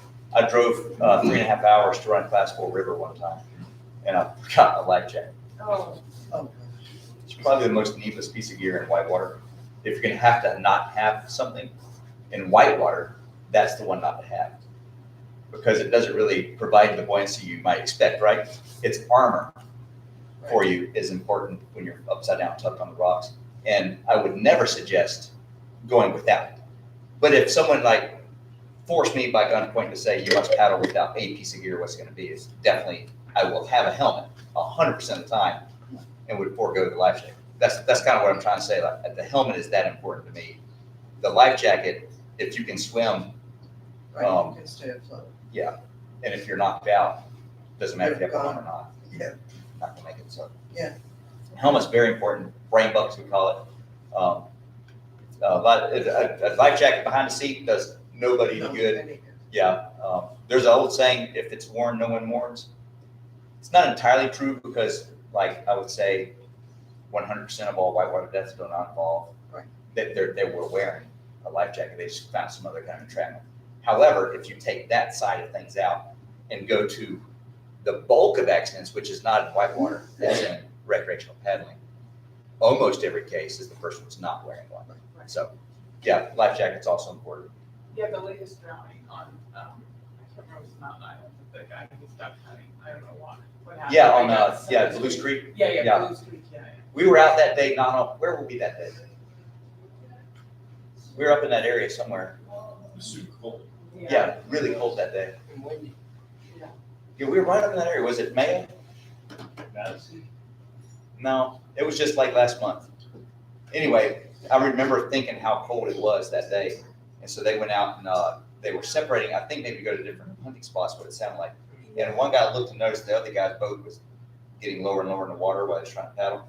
So maybe he had a hole or something was happening. Then I guess they went, it sounded like he lost visual contact somehow, maybe an island or something. Yeah, and I don't understand that because I've always been taught you never go out of eyesight of each other. That's a good rule. Like you just stay together. So I don't know. Plus not wearing a life jacket. Yeah.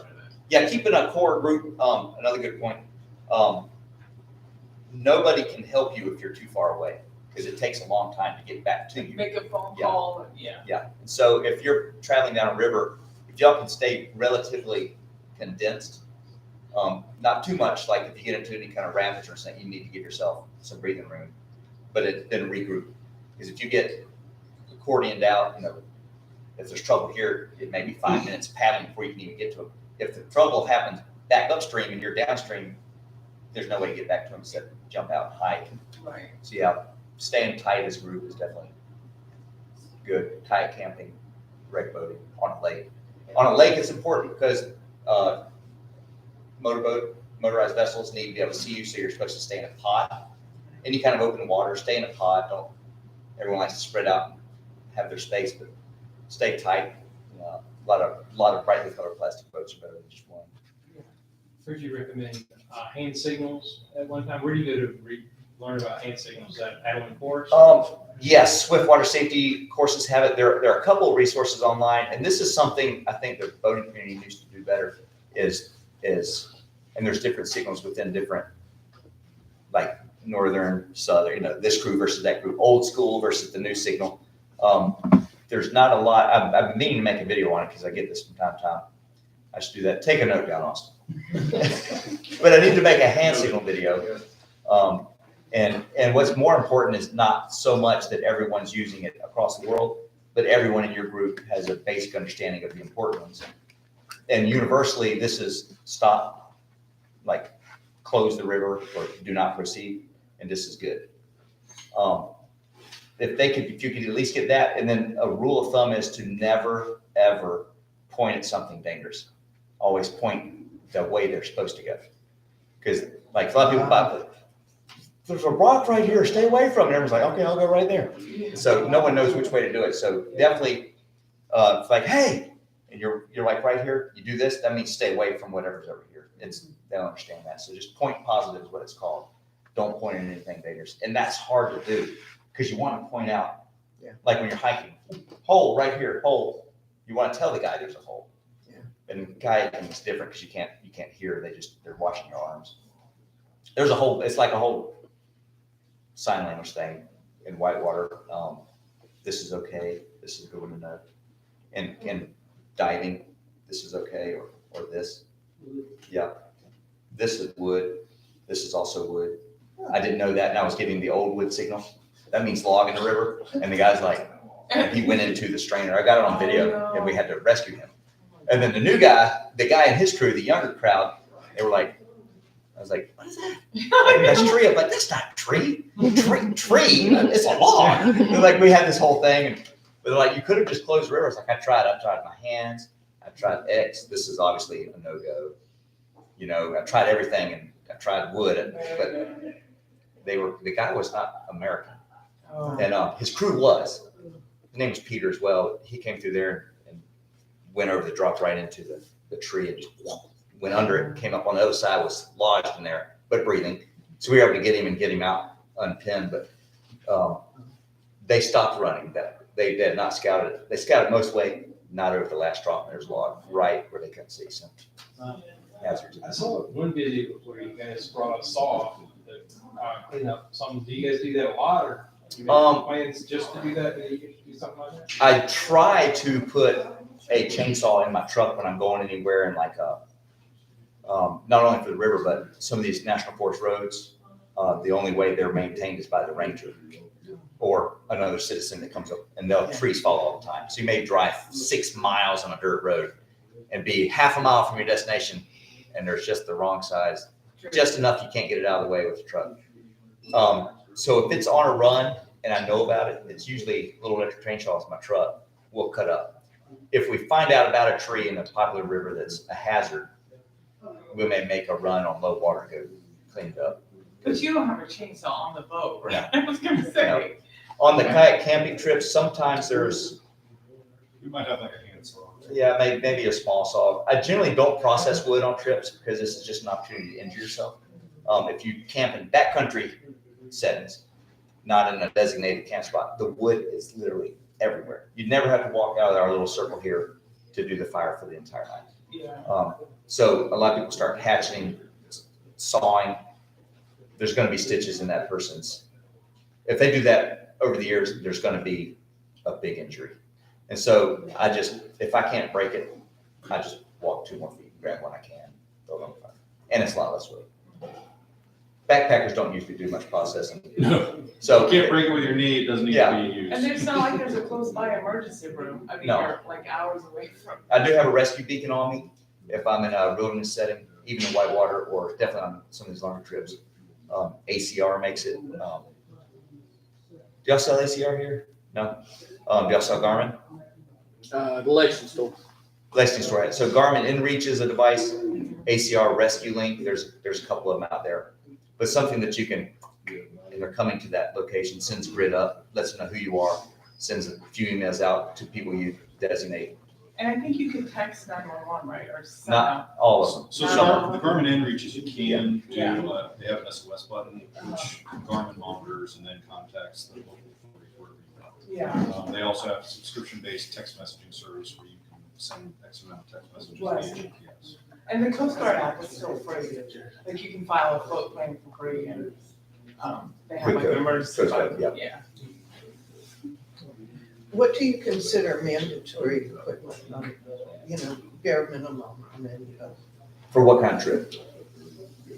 I wouldn't say class 4, but Whitewater kind of thing? or- yeah, a light white water. So your boat, a skirt if it's needed, cold weather gear if it's needed, helmet, life jacket. If it's needed. So all that's like, you're gonna have, and then That's- in addition to that, I like to have a whistle, Okay. headlamp on me, a fire starter if it's cold, even if it's kind of cold. If someone starts going down hypothermia, Yeah. it doesn't take as much as you think, especially if they're injured. They'll start losing heat more. First aid kit, and then I always have a pin kit in the boat, which is a way of getting, you can affect rescues in it, but the likelihood that you're gonna need it to actually rescue a person is gonna be low because it takes a while to set up. But you can get boats unstuck by putting like 3-to-1 pulleys, or like it's just ropes and the way to make Z-drags and stuff to fight the power of the water. Just in case. And that's, there's other little things you can bring. But that's bare minimum. Yeah. There's a Water. Couple of groups out there, but there's a concept called the 10 Essentials. It's used not just for kayaking, but for camping in general. It includes a lot of the things that he talked about, shelter, fire, first aid, all those kind of things. So if you just want a list of like, I need to make sure that I'm bringing the right things, just Google the 10 Essentials and it'll bring up, and it's not going to recommend a specific type of gear, but Right. a means of creating fire, a means of navigation, a means of shelter. Well, that's it, and if I'm going out with a group, I want to be prepared myself and not Yes. relying on them. Right. So, but you don't know. That's right. And you'll find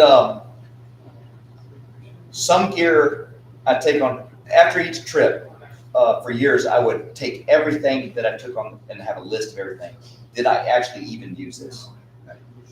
And if it was a no, it went in this. And then if I did 4 trips with a piece of gear I thought I needed, I never needed, I just stopped bringing things. Except for things that you hope to never use, but if you don't have it, you're gonna be in danger. Like Or- a safety Yeah. Safety and first aid That's and it. stuff like that.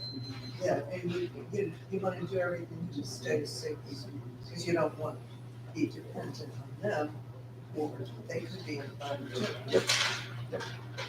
Yes, you don't want to make yourself a liability to those. No, rescues. that's it. Yep. Yeah. Okay. Yes, sir. On the Leadville Loop video, Yes, sir. what did you rig to get the pass across the river? So that was my pin kit from kayaking. I just took it with me, but basically it's a couple pulleys, some carabiners and a rope. And we just, thanks. Good to see you guys. And so we just rigged up a line, put some tension on it and had one end lower. And then just threw it on there. And the pulleys themselves, I think, stayed in the Forerunner, unfortunately. Because all we had was the carabiner stick. We're supposed to clip on the pulley. The pulley would have made it really easy, so we had to kind of wiggle it to get the packs to slide down. So you was using gravity? Yes. Huh. Yep. Gravity. They only had to go one way. And we had a rope to pull the carabiner back. And so you hook the carabiners on there, and we have a rope to it. Backpack hooks on the carabiner, slides down the rope with the tension to do that. And then when they got down, we pulled the carabiner back, ran the next one down. So there's all kinds of technical rescue techniques that you can learn in swiftwater rescue classes, but most of them will probably never be used. But there are some really important things you can do, even if you think you're never going to do true whitewater. If you would go get like an introduction to swiftwater rescue snares class, it teaches you how to be helpful to yourself if someone else is rescuing you. Things to look out for, how to swim, dangling your feet's probably the most instinctual, hardest habit to break, and probably the most dangerous thing you can do. When you're swimming and moving in water, feet up. So you want your nose and toes to the sky, feet down the river. So the faster the water, the more important the feet down the river because it hurts. No, because your butt's hanging down there. And you want your feet to stop the rocks first. Otherwise, you know, if you're like too like bent, Yeah. you want to be kind of flat on the surface. But when you hang your feet, if that's two rocks, you know, you got two rocks, and your foot goes in there, and then wedges, like something sitting there, back there, and then your shin. Oh. That's all it takes is 1 foot gap between rocks. And then it's locked, and the water pushes you down. Oh, God. It's called foot entrapment. It's the most dangerous natural entrapment scenario. So, but it's so easy to avoid. Just put your feet up. Is it a broken foot situation or Could be. amputation? No one will be amputation. Oh, It'll be drowning. Yeah. Water pushes you down. It can break your leg, but it still won't let you go. Oh, God.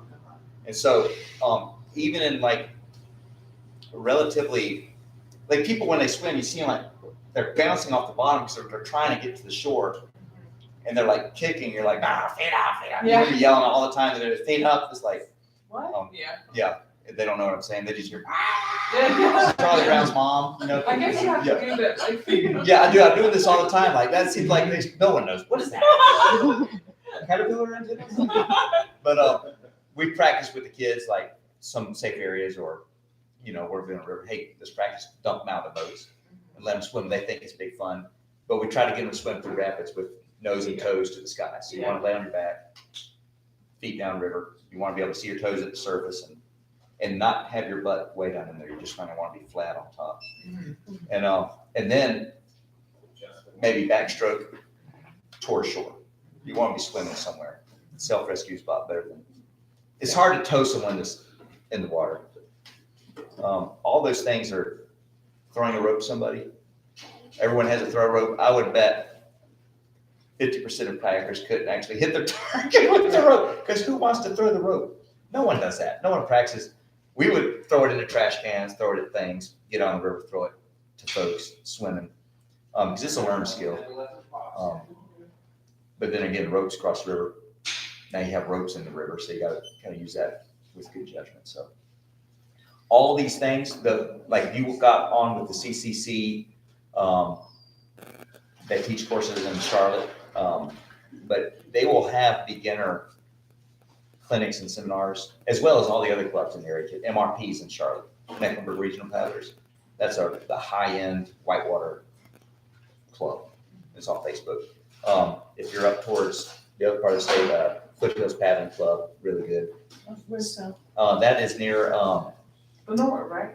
yeah, yep. And so then if you go further east, you're kind of in CCC territory, I guess they call it. They're not in competition with each other, but it's just whatever's close to you makes sense to go to find that out. But it's important if you're going to be able to move in water. You can just make yourself aware of what's out there, save yourself a lot of trouble. And Raleigh has a lot of kayak classes for some reason in the pool. Yeah, a lot of that is CCC. Is it? Yep. Oh, okay. Yeah, Optimus Pool, there's roll sessions all through winter, and they have other stuff in the pools and everything. They do some on Jordan Lake out there at Farrington Point all through the summer. And it's open to anybody. You don't have to be a commission member or anything. Oh, cool. Any other questions? Pete, Yes, one sir. of your videos include with burgers. What's the best burger in North Carolina? The one you're eating. Yes. So the burger thing, I do not go around in my day-to-day life looking for hamburgers. However, that first trip I told you about when we found the burger joint at Rockford, that was an amazing burger. We were cold and hungry and waited like a little later to get that burger. It's just one of these gourmet delicacy burgers. It's like amazing. And so it became our tradition. And there, you could always find a burger joint. And it became like, we don't want to go to like a chain. We want to go to the place, the burger joint, wherever we're at. So Blue 42s is pretty good. And that's up in Morganton. So we hit that a lot coming out of Wilson Creek and everything. But if you're a Blue 42 burger bar, I suggest getting the Pete Bring It. it's peanut butter on your hamburger. Gross. With like it's exactly what I said. There we were in Wisconsin, and Iowa Matt was like, "Oh yeah, they got this burger bar up here, man. You gotta check it out. It's really good. You gotta get them on the peanut butter." I'm like, on the hamburger, like, "Oh yeah, peanut butter on the hamburger is the best." I'm like, I don't know about that. I wasn't feeling it, but when in Rome, so I was like, all right, get the peanut butter. Brian, my buddy Brian, ordered two, and he got his just a little before mine. And I looked over at him, he was kind of like shaking a little bit, just unhinging his jaw and just taking his massive bite. He stopped talking. I was like, "You good?" He goes, "Good." He was lost, and that's the best hamburger I've ever had. And so Pete Bring It, Blue 42, has that. So you got to try it. I'm telling you, I don't know, 0 chance ever that I would have tried that on my own, but it's the best one I've had. Blue 42? No. Oh, in Wisconsin, yeah. That was the best hamburgers I've ever had in my life. Was at that. The town was Trago. It was on a lake. But so was the one that was the drive, the one where we. Hubs. It was Hubs, something, right? Because Hubbard and Hub. There was a burger joint on the river came into a lake. It's the only development in the whole river system. And there was a burger joint there. And Hubs or something. It's on the Namakogan expedition. If you go look that up, you can find us. Oh my goodness. And we met the cook. The little old lady came out, asked to see her, and I told her she wasn't a cook. She was an artist. So she got a kick out of that. Wow. That was good. It was good. But yeah, so I'm not a burger guy. I don't grill out all the time at home, but I do like a hamburger when I go to the river. It became a thing now, so I think everyone thinks I only eat hamburgers. I've seen him eat pizza. Yeah. Lots of pizza. It seems like most of the time it's pizza there. Yeah. You might eat a burger when it's on the video, but if it's not, if there's not a GoPro in the restaurant, it's a pizza. I will say Mad Company, Madco in Marshall, North Carolina is not 5-star guaranteed by the River Kings. I went there 3-4 years ago. Amazing. They had this barbecue. Oh, it was so good. So we got off the river French Broad New Year's trip and we were heading that way. Our shuttle got a little mixed up. We were going to eat in Hot Springs at Iron Horse. That's the Iron Horse Saloon Station or Iron Horse Station. Good. It didn't work out. So we ended up in Marshall. And did you mention Madco? Yeah. Yeah. I was like, that's where I ate before. Oh, it's so good. We all went in there to get this Madco burger or barbecue. They were making one pizza at a time in a one pizza at a time oven. And we were there for 2.5 hours out of the group. And the pizza was okay, but wasn't great. So it was almost the perfect day. So they can't all be winners. Sorry. Funny stories. Y'all got any funny stories to tell? That are repeatable in public? It is on video.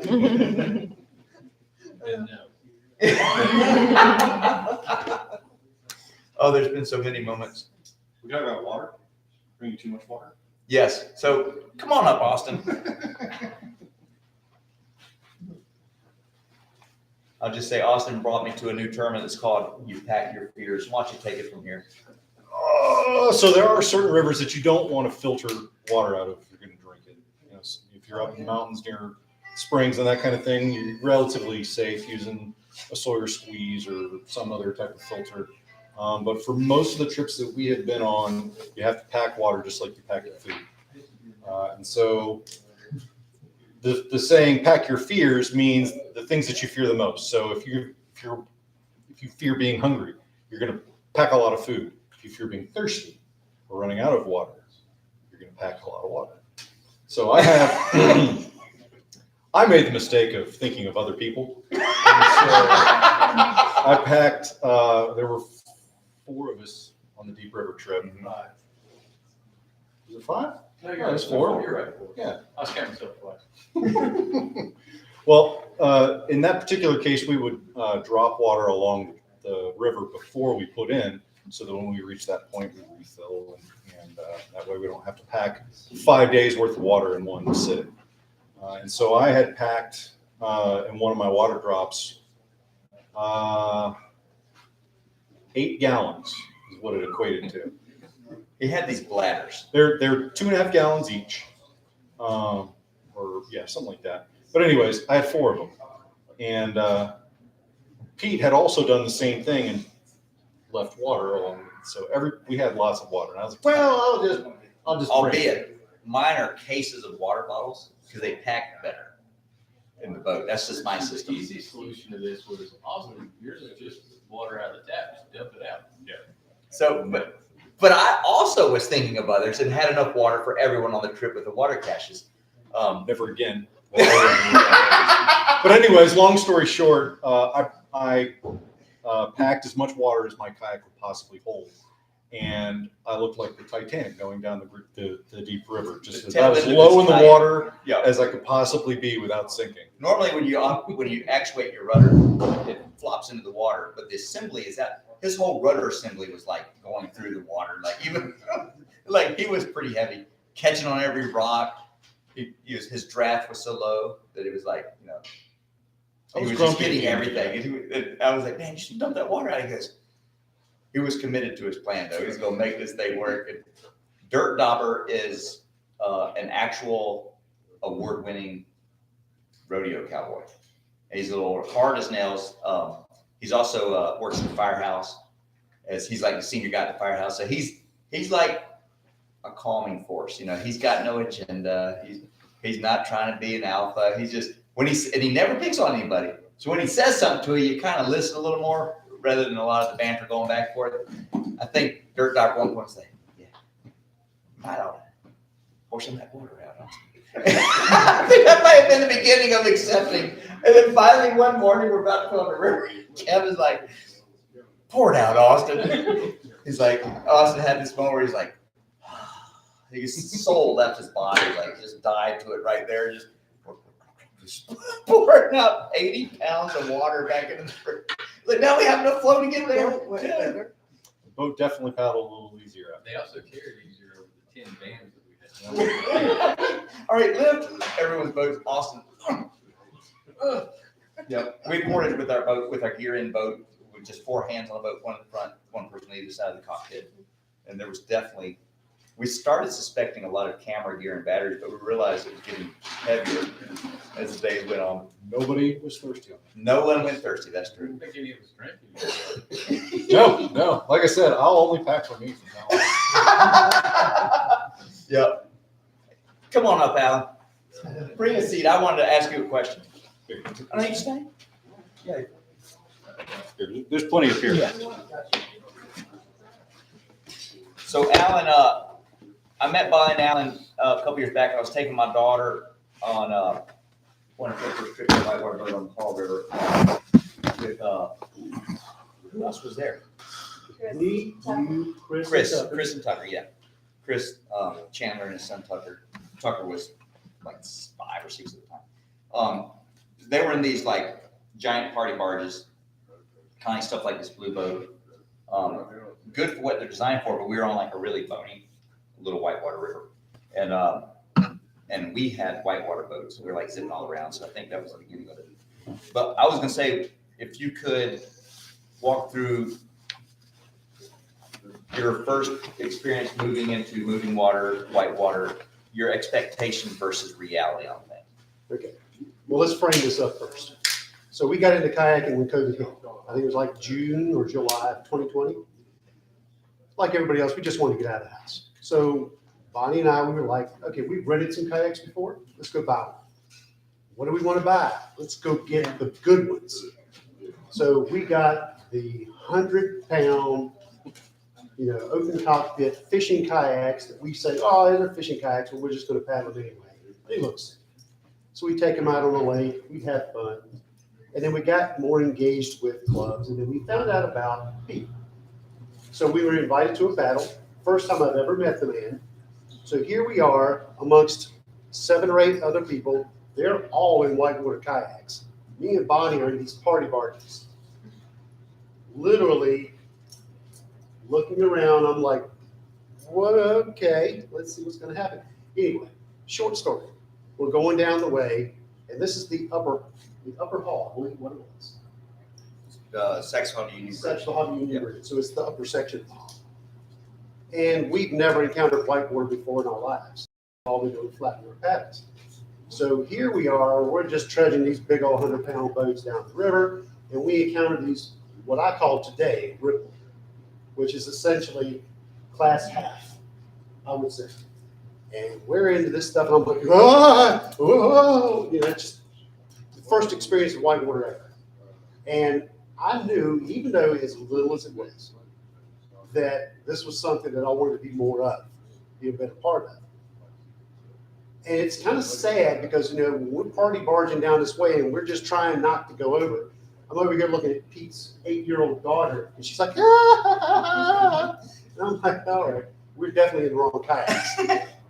So I think maybe a week later, we went and purchased our first whitewater boats. I was in Liquid Logic, Bonnie was in Dagger. And then we really started getting more into not just Pete, but the Carolina Canoe Club. We're part of the Foothills Paddling Club. And we just got more and more into it. And then we started stepping up through the classes, 1, 2, 3, and we've done some class 4s. And it's all attributed to Pete. Because if you've ever been around any positive influencer, this is the epitome of what that is. You'll never hear anything negative. Now, if you mess up, Slimmer Bell, he'll let you know. Only if you're not hurt. Only if you're not hurt. But when you do it right, he's your biggest cheerleader. And that influence is what really pushes you to get better and take on bigger things. So that's our story. And in Bonnie, she's the same way because we've been there step for step. Yeah. And then how about kayak camping? You recently got into that. Okay. Who was it who was talking about the Cape Fear? Kayak camping on the He Cape stepped Fear. away. He stepped away. All right. So we wanted to start getting into kayak camping. And our first ever kayak camp trip was on the Cape Fear with Pete, with Brian, with, who else was on that trip? It was P5. Me and Bonnie, you, P5, Brian. Brian, yeah, that's Brian, it. that was it? Yeah. Everything Mitch was Ingram. going, Mitch Ingram, yes. Now, we had done scouting trips leading up to that down the river. We knew you can overplan. I will tell you that. You definitely can overplan, which is what we did. Pete was with us. We were like, we knew exactly where our stops were going to be. We knew where we were going to camp. We knew this and we knew that. And Pete was like, well, you know, some of the best laid plans don't always work out. So here we are, we're paddling down the river. We're trying to find our camp. We knew where it was. I have a little GPS and it's telling me. I said, 2 miles to go, 2 miles to go.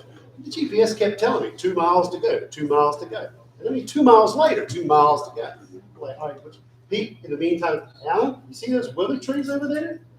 That must be a mighty good camping spot. We still got some daylight. No, we got the perfect camping spot. So we're moving. Now, grant you, the days get short. The night's coming on. And me and Mitch at this point decided we're going to find this camp. So we kind of move ahead of the group a little bit. Well, you have Pete, Brian at P5, and then Bonnie's tagging behind them. Bonnie's getting a little irritated about this point. Night's falling. You don't want to be around Bonnie when she's hungry. And she was getting that.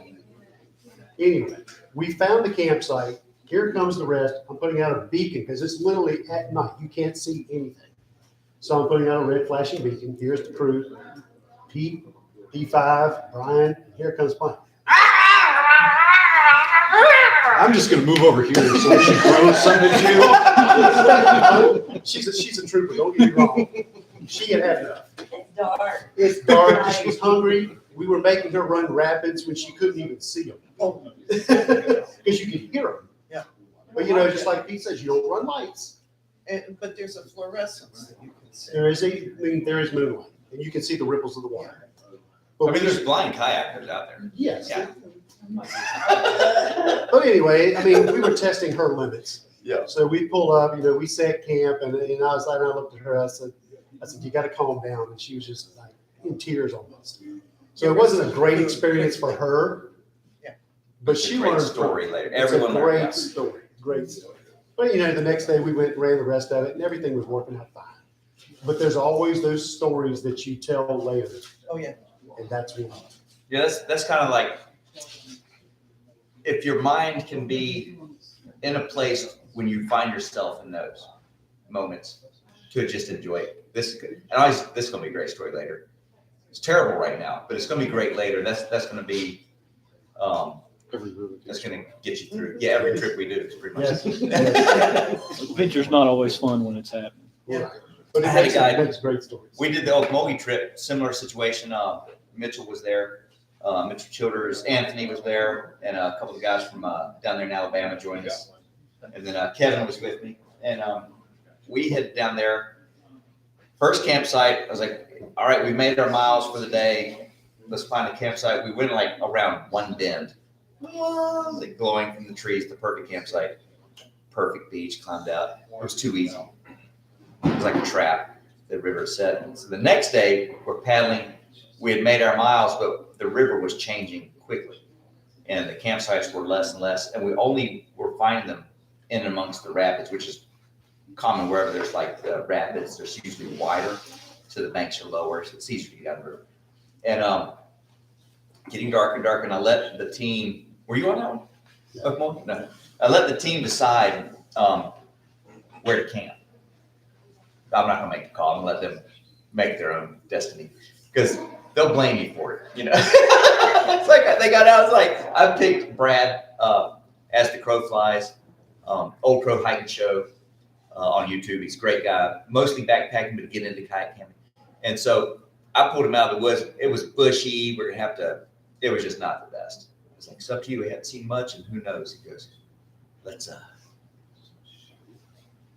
roll the dice. I'm like, yeah, he's a river king. And Kevin never got on his boat. Mitchell, I guess then they heard, like, you heard me, you hooping and hollering in the woods, and Kevin's like, well, we ain't staying. I was like, rolling the dice now, baby. We did not find a site. And it got darker and darker, and I was looking at the miles. We came around a bend right before dark, and the saw palmettos were everywhere. It was instant coastal jungle swamp. Like, we came out of the Piedmont, and it was over. There was no more camping. It's mud, alligators. Everything was right there. We started seeing alligator eyes and everything. It's like, well, I saw the writing on the wall. At this point, it's dark. The guys, there's still some that were holding out hope. We've only got, what, I think it was 12 miles to the end of the trip that we're going to do the next day. And I said, at this point, we're climbing out the river into mud just to sleep, to climb back through the mud into the river in the morning, to pack it up again after paddling. So let's just paddle all the way to the takeout. A couple of them, Big Dan Truitt from Alabama, was like, yeah. Oh, wait, are they serious? Like, he's a big, muscular guy, but he had that kind of nervous laugh. I was like, Dan, is that your nervous laugh? He goes, yeah, I guess it is. But everyone did fine. And point of the story, we got back, and one of the guys who couldn't go, that I do not know well, in the little text that we had, we said, hey, man, we had a great time. It may or may not have included paddling 40 miles in one day, getting off the river at midnight because there was no camping, blah, blah, blah. He said, sounds like it all comes down to planning, or in this case, lack thereof. I was like, oh. So like, I sent him back, it's like, well, one thing I've learned is that the way we like to do our trips, you can't really plan because there's nothing set aside first.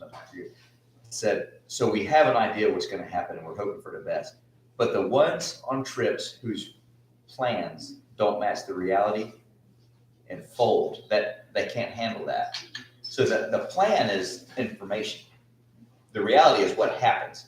And now all your information is just a tool to get down the river. So if you're one that likes to have it happen on schedule, exactly like you like it, without surprises, then you're going to need to get rented sites, you know, and like you're not going to have a lot of miles in a day. You're going to paddle a little bit of miles, and there's going to be one designated campsite to the next, and you're going to need to procure them because you don't want someone else there. So you need to go ahead and rent these sites, and then you're kind of like, it's a gutter guard limiting system, but some people like that.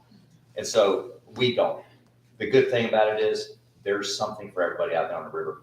Class 1 to nothing, still water, you know, lakes, to the raging 40-foot waterfalls we do on occasion. I used to do more of them when I was a little younger. Try to fire a couple of those out this year. Adam and some of the guys want to get on that. But you'll find your own limits, and you'll find what makes you happy, what you enjoy, If it's just relaxed floating, that's what you need to do. There's no thing telling you or anyone that you need to do more, or you need to do less, or you need to do whitewater, you need to do this. There's something in paddling for everybody, and you'll find it. You'll remember, you never know how far you can go until after you've gone just a little too far. Yeah. That's the kind of a funny joke, but literally that's what happens. Everyone's gearing and gunning, especially in whitewater, and then they find their limit, and they're like, I don't like that. I did not like that. I don't want to be a part of that again. And they'll step back to where they're comfortable, and that's kind of where everyone lands in all of the sports. So I like kind of doing all, but all of it's good. Yeah. I had this French Broad trip on New Year's. I kind of saw the river through Evan's eyes and through his heart. I mean, we had gone through 90% of the river. We had about 2 miles of flat water and to the big rapids. And everyone had taken this route around an island, and Evan and I found ourselves on the stretch of the river, just ourselves. And I just watched him paddling, just watched him at one with the river, finding the flow through the shoals and everything. And I thought about catching up to him, but he had his rhythm. He was going. Nobody could have caught him. Yeah. And then he just, at one point, just leaned all the way back like that and paddled. Just watched the sky, felt the river, and it was beautiful. And if you get caught up in yourself, caught up in like everything, all the adult things there, and then you wonder, like, you see the joy of it through another person's eyes or even your son's eyes. Yeah, I keep going to whitewater because it's like everything's exponentially heightened in whitewater. But it's the thing you're trying to achieve isn't an adrenaline rush, isn't conquest of something. It's what they call flow state. You're just into it. You're in the flow of whatever it is you're doing, and you're feel at one with the river. You're just translating that into strokes, hitting the drops. The adrenaline is almost your enemy because it causes you to react differently. And so that flow state can happen anywhere, flat water. So that's kind of like exactly what you're after. When you're pushing past where you're comfortable, you're not in that state.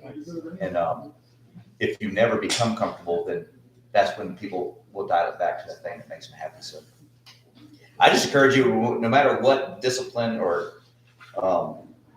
what area of kayaking, camping, and everything you do, just pursue it all at least a little bit, and then you'll know if you like it or don't. And if you do, you do.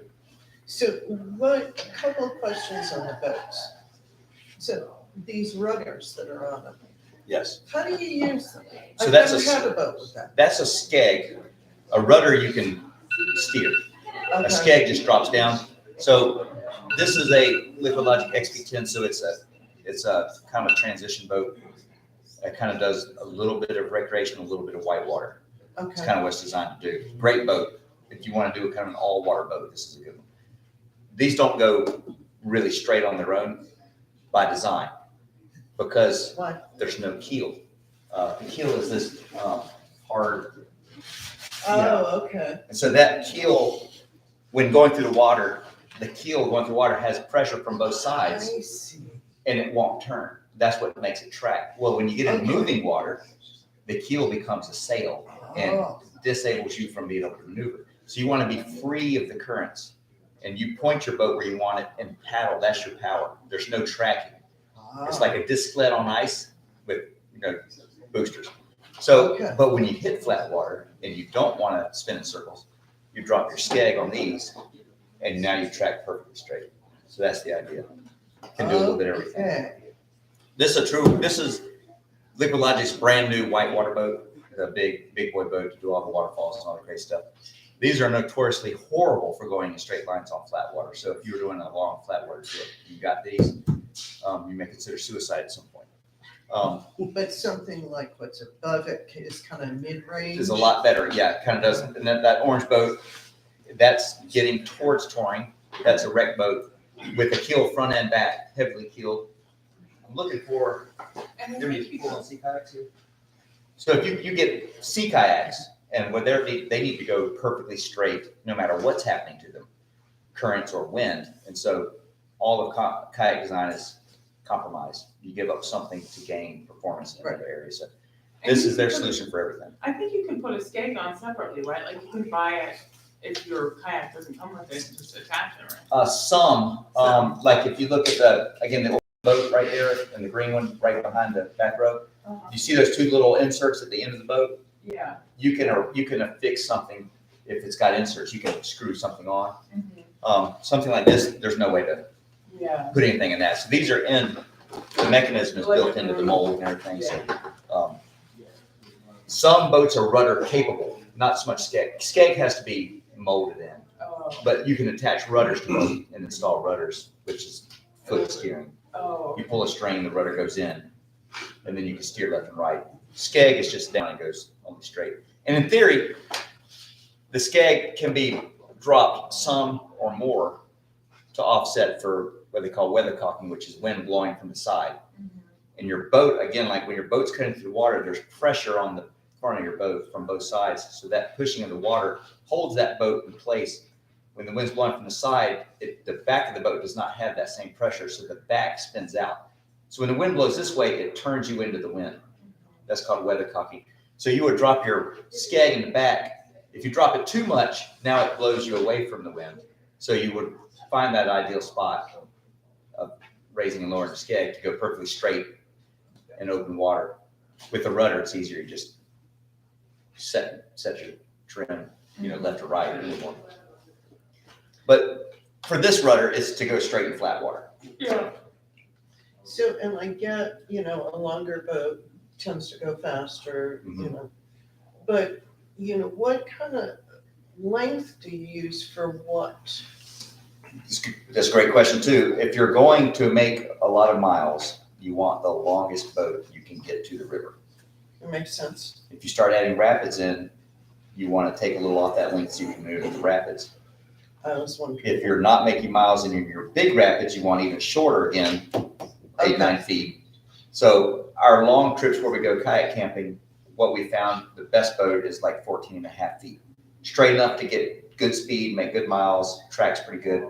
Short enough to maneuver relatively well in the rapids. If you get like an 18-20 foot sea kayak, you're just going to be getting stuck everywhere in the river. So it's really one of those shoes. There's no perfect you boat. You need 5 different boats at least. Yes. Or 30. To start. Nobody ever keeps their first boat. I don't know anybody. Raise your hand if you kept the first boat. You got it? Well, okay, this guy. I have mine. And Brad, you've got yours? Yeah. My son uses it. Yeah. But I'm thinking of leaving mine at a friend's lake house. Yeah. Because that's all it's good for. Most of the time you'll buy something and something new within 6 months. And you keep going around, but you realize the new one's better. Then you realize you want to get into a different type of kayaking, or you need a different purpose-built boat. Then you get another one, then you have too many, so you get rid of one. It's just a long journey. Some people do.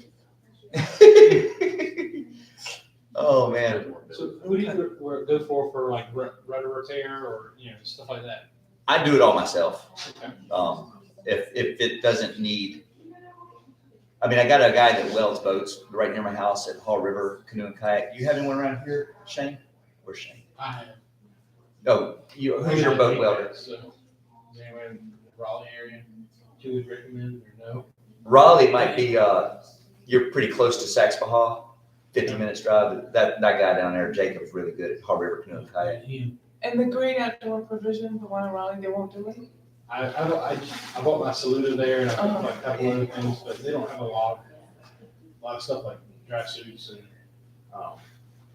I haven't asked them about I've got a 16-foot Freon that I bought from a friend and went messing with it and the rudder, hopefully the ring that holds the rudder came out. So. Well, because the one in Charlotte, they don't have the dry suits either, but they do a lot of boat repairs like constantly, so it might be worth it.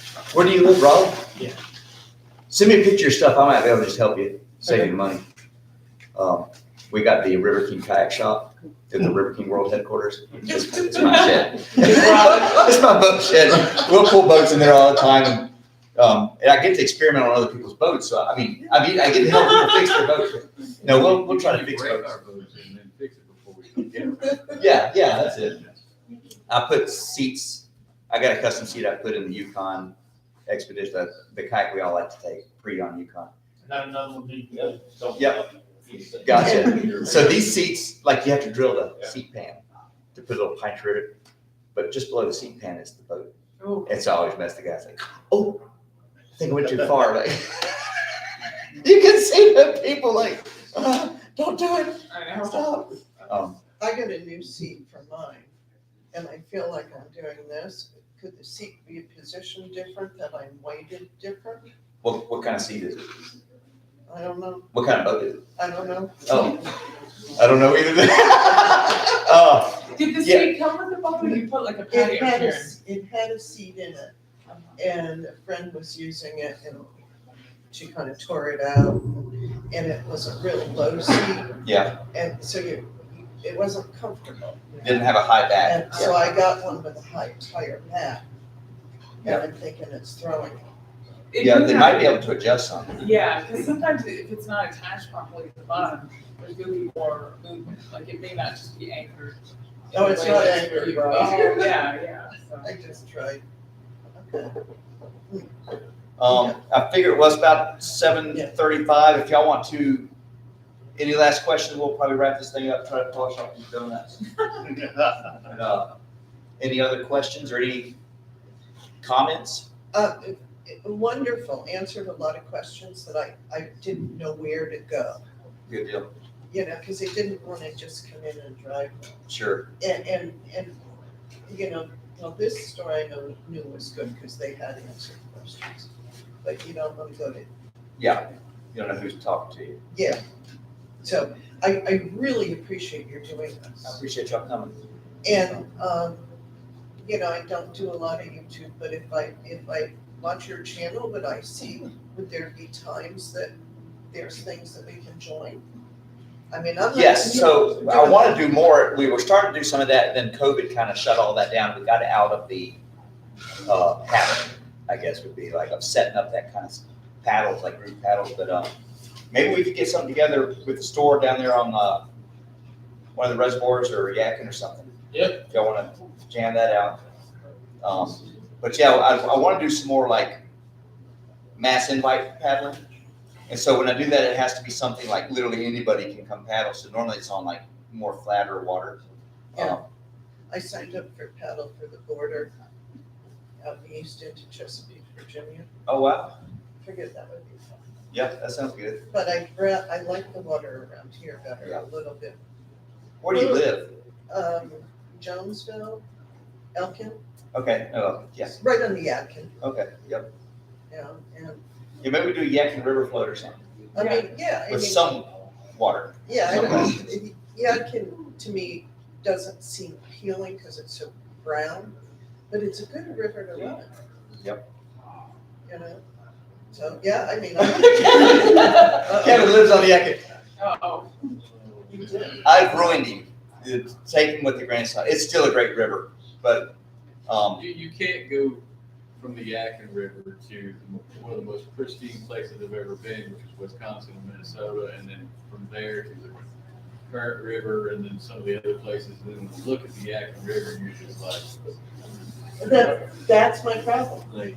I started, when I was young in Connecticut, the Farmington River, and, you know, I mean, they didn't know we were coming to Whitewater in a canoe. Yeah. And went down a wonderful grade, but I loved it. oh yeah, it's addicting. Yeah, Yep. It Yeah. never stops. No. You just, well, it stopped for a lot of years just because there wasn't time. I mean, it never gets old. It never, like, the No. more you do it, the more you want to do it. Yes. With And there's whitewater. just so many cool experiences, like there's Yeah. a river that goes past Georgia, and there's this Georgia island, there's wild donkeys, and the donkeys come up your kayak. Oh, wow. And you can pet them and feed them if you want, like, it's crazy. Huh. Yeah. And in a survival situation, you have food. Yeah. Yeah. Very cool. No, I greatly appreciate you doing this. A lot of answers to things I hadn't thought about. Is there anything I didn't cover that you would have wanted covered? More Alaska stories? Good deal. So Kevin, have you ever watched MTV Cribs? Where they show the mansions of these famous people? Oh. I've seen it a couple times, and it's like a rapper or a ball player or a rock star or something. They're touring the house. Here's my 50 Rolls Royces. Here's my helicopter pad. And he's like the most important man in the world. And then they walk into the game room, and there's like 6 or 7 dudes wearing sweatpants, like not set up for a TV interview. And he comes in, this is my game room. They tell him to shut up. He's messing up their show. They're like, you're in this guy's head. That's his real friends, who don't care who he is. And Kevin's kind of like that. Like, people are like, man, you vote with Pete. He goes, first of all that wears off in like 5 minutes. Just 5 minutes all takes. You're over. 4 minutes maybe on the right day. But no, I appreciate all the guys here, all the guys in the back row who are part of the crew and willing to put themselves on the camera, especially when they were brand new and they knew literally every time they got in the camera, I was going to be making a video on what not to do. And they were all the examples. It takes a little bit of takes a big person to keep coming back for that. But it also makes me feel good to look out now. We go on these rivers and they're all just so much better. And now I have a more extended paddling group, and that's kind of what it's all about. Just extending your friendships, I guess, We definitely appreciate all the swimmers' bills we know what not to do. I got a lot of questions, so I appreciate you answering. Sure, yeah, no problem. And that's what I mean. When I came the first time, I spent some time preparing. And then when they started asking questions, it was nothing that I considered writing down. But I was like, they don't care these are their questions. So I kind of like doing it that way. So if it worked out, I appreciate it. We didn't know. Usually it goes a little long like this. So I think they set it up for 3 hours. So appreciate y'all sticking around. Hope it didn't bore you too much. Oh, not at all. Not at all. Good deal. Well, good deal. I appreciate you. I do have a little merch. It's leftover stuff. If anyone needs anything, there's not all sizes for everything, but hats and whatever else. If you're just dying, you can get a sticker. If you have kids, I got kids shirts you can have. Yeah, we can do that.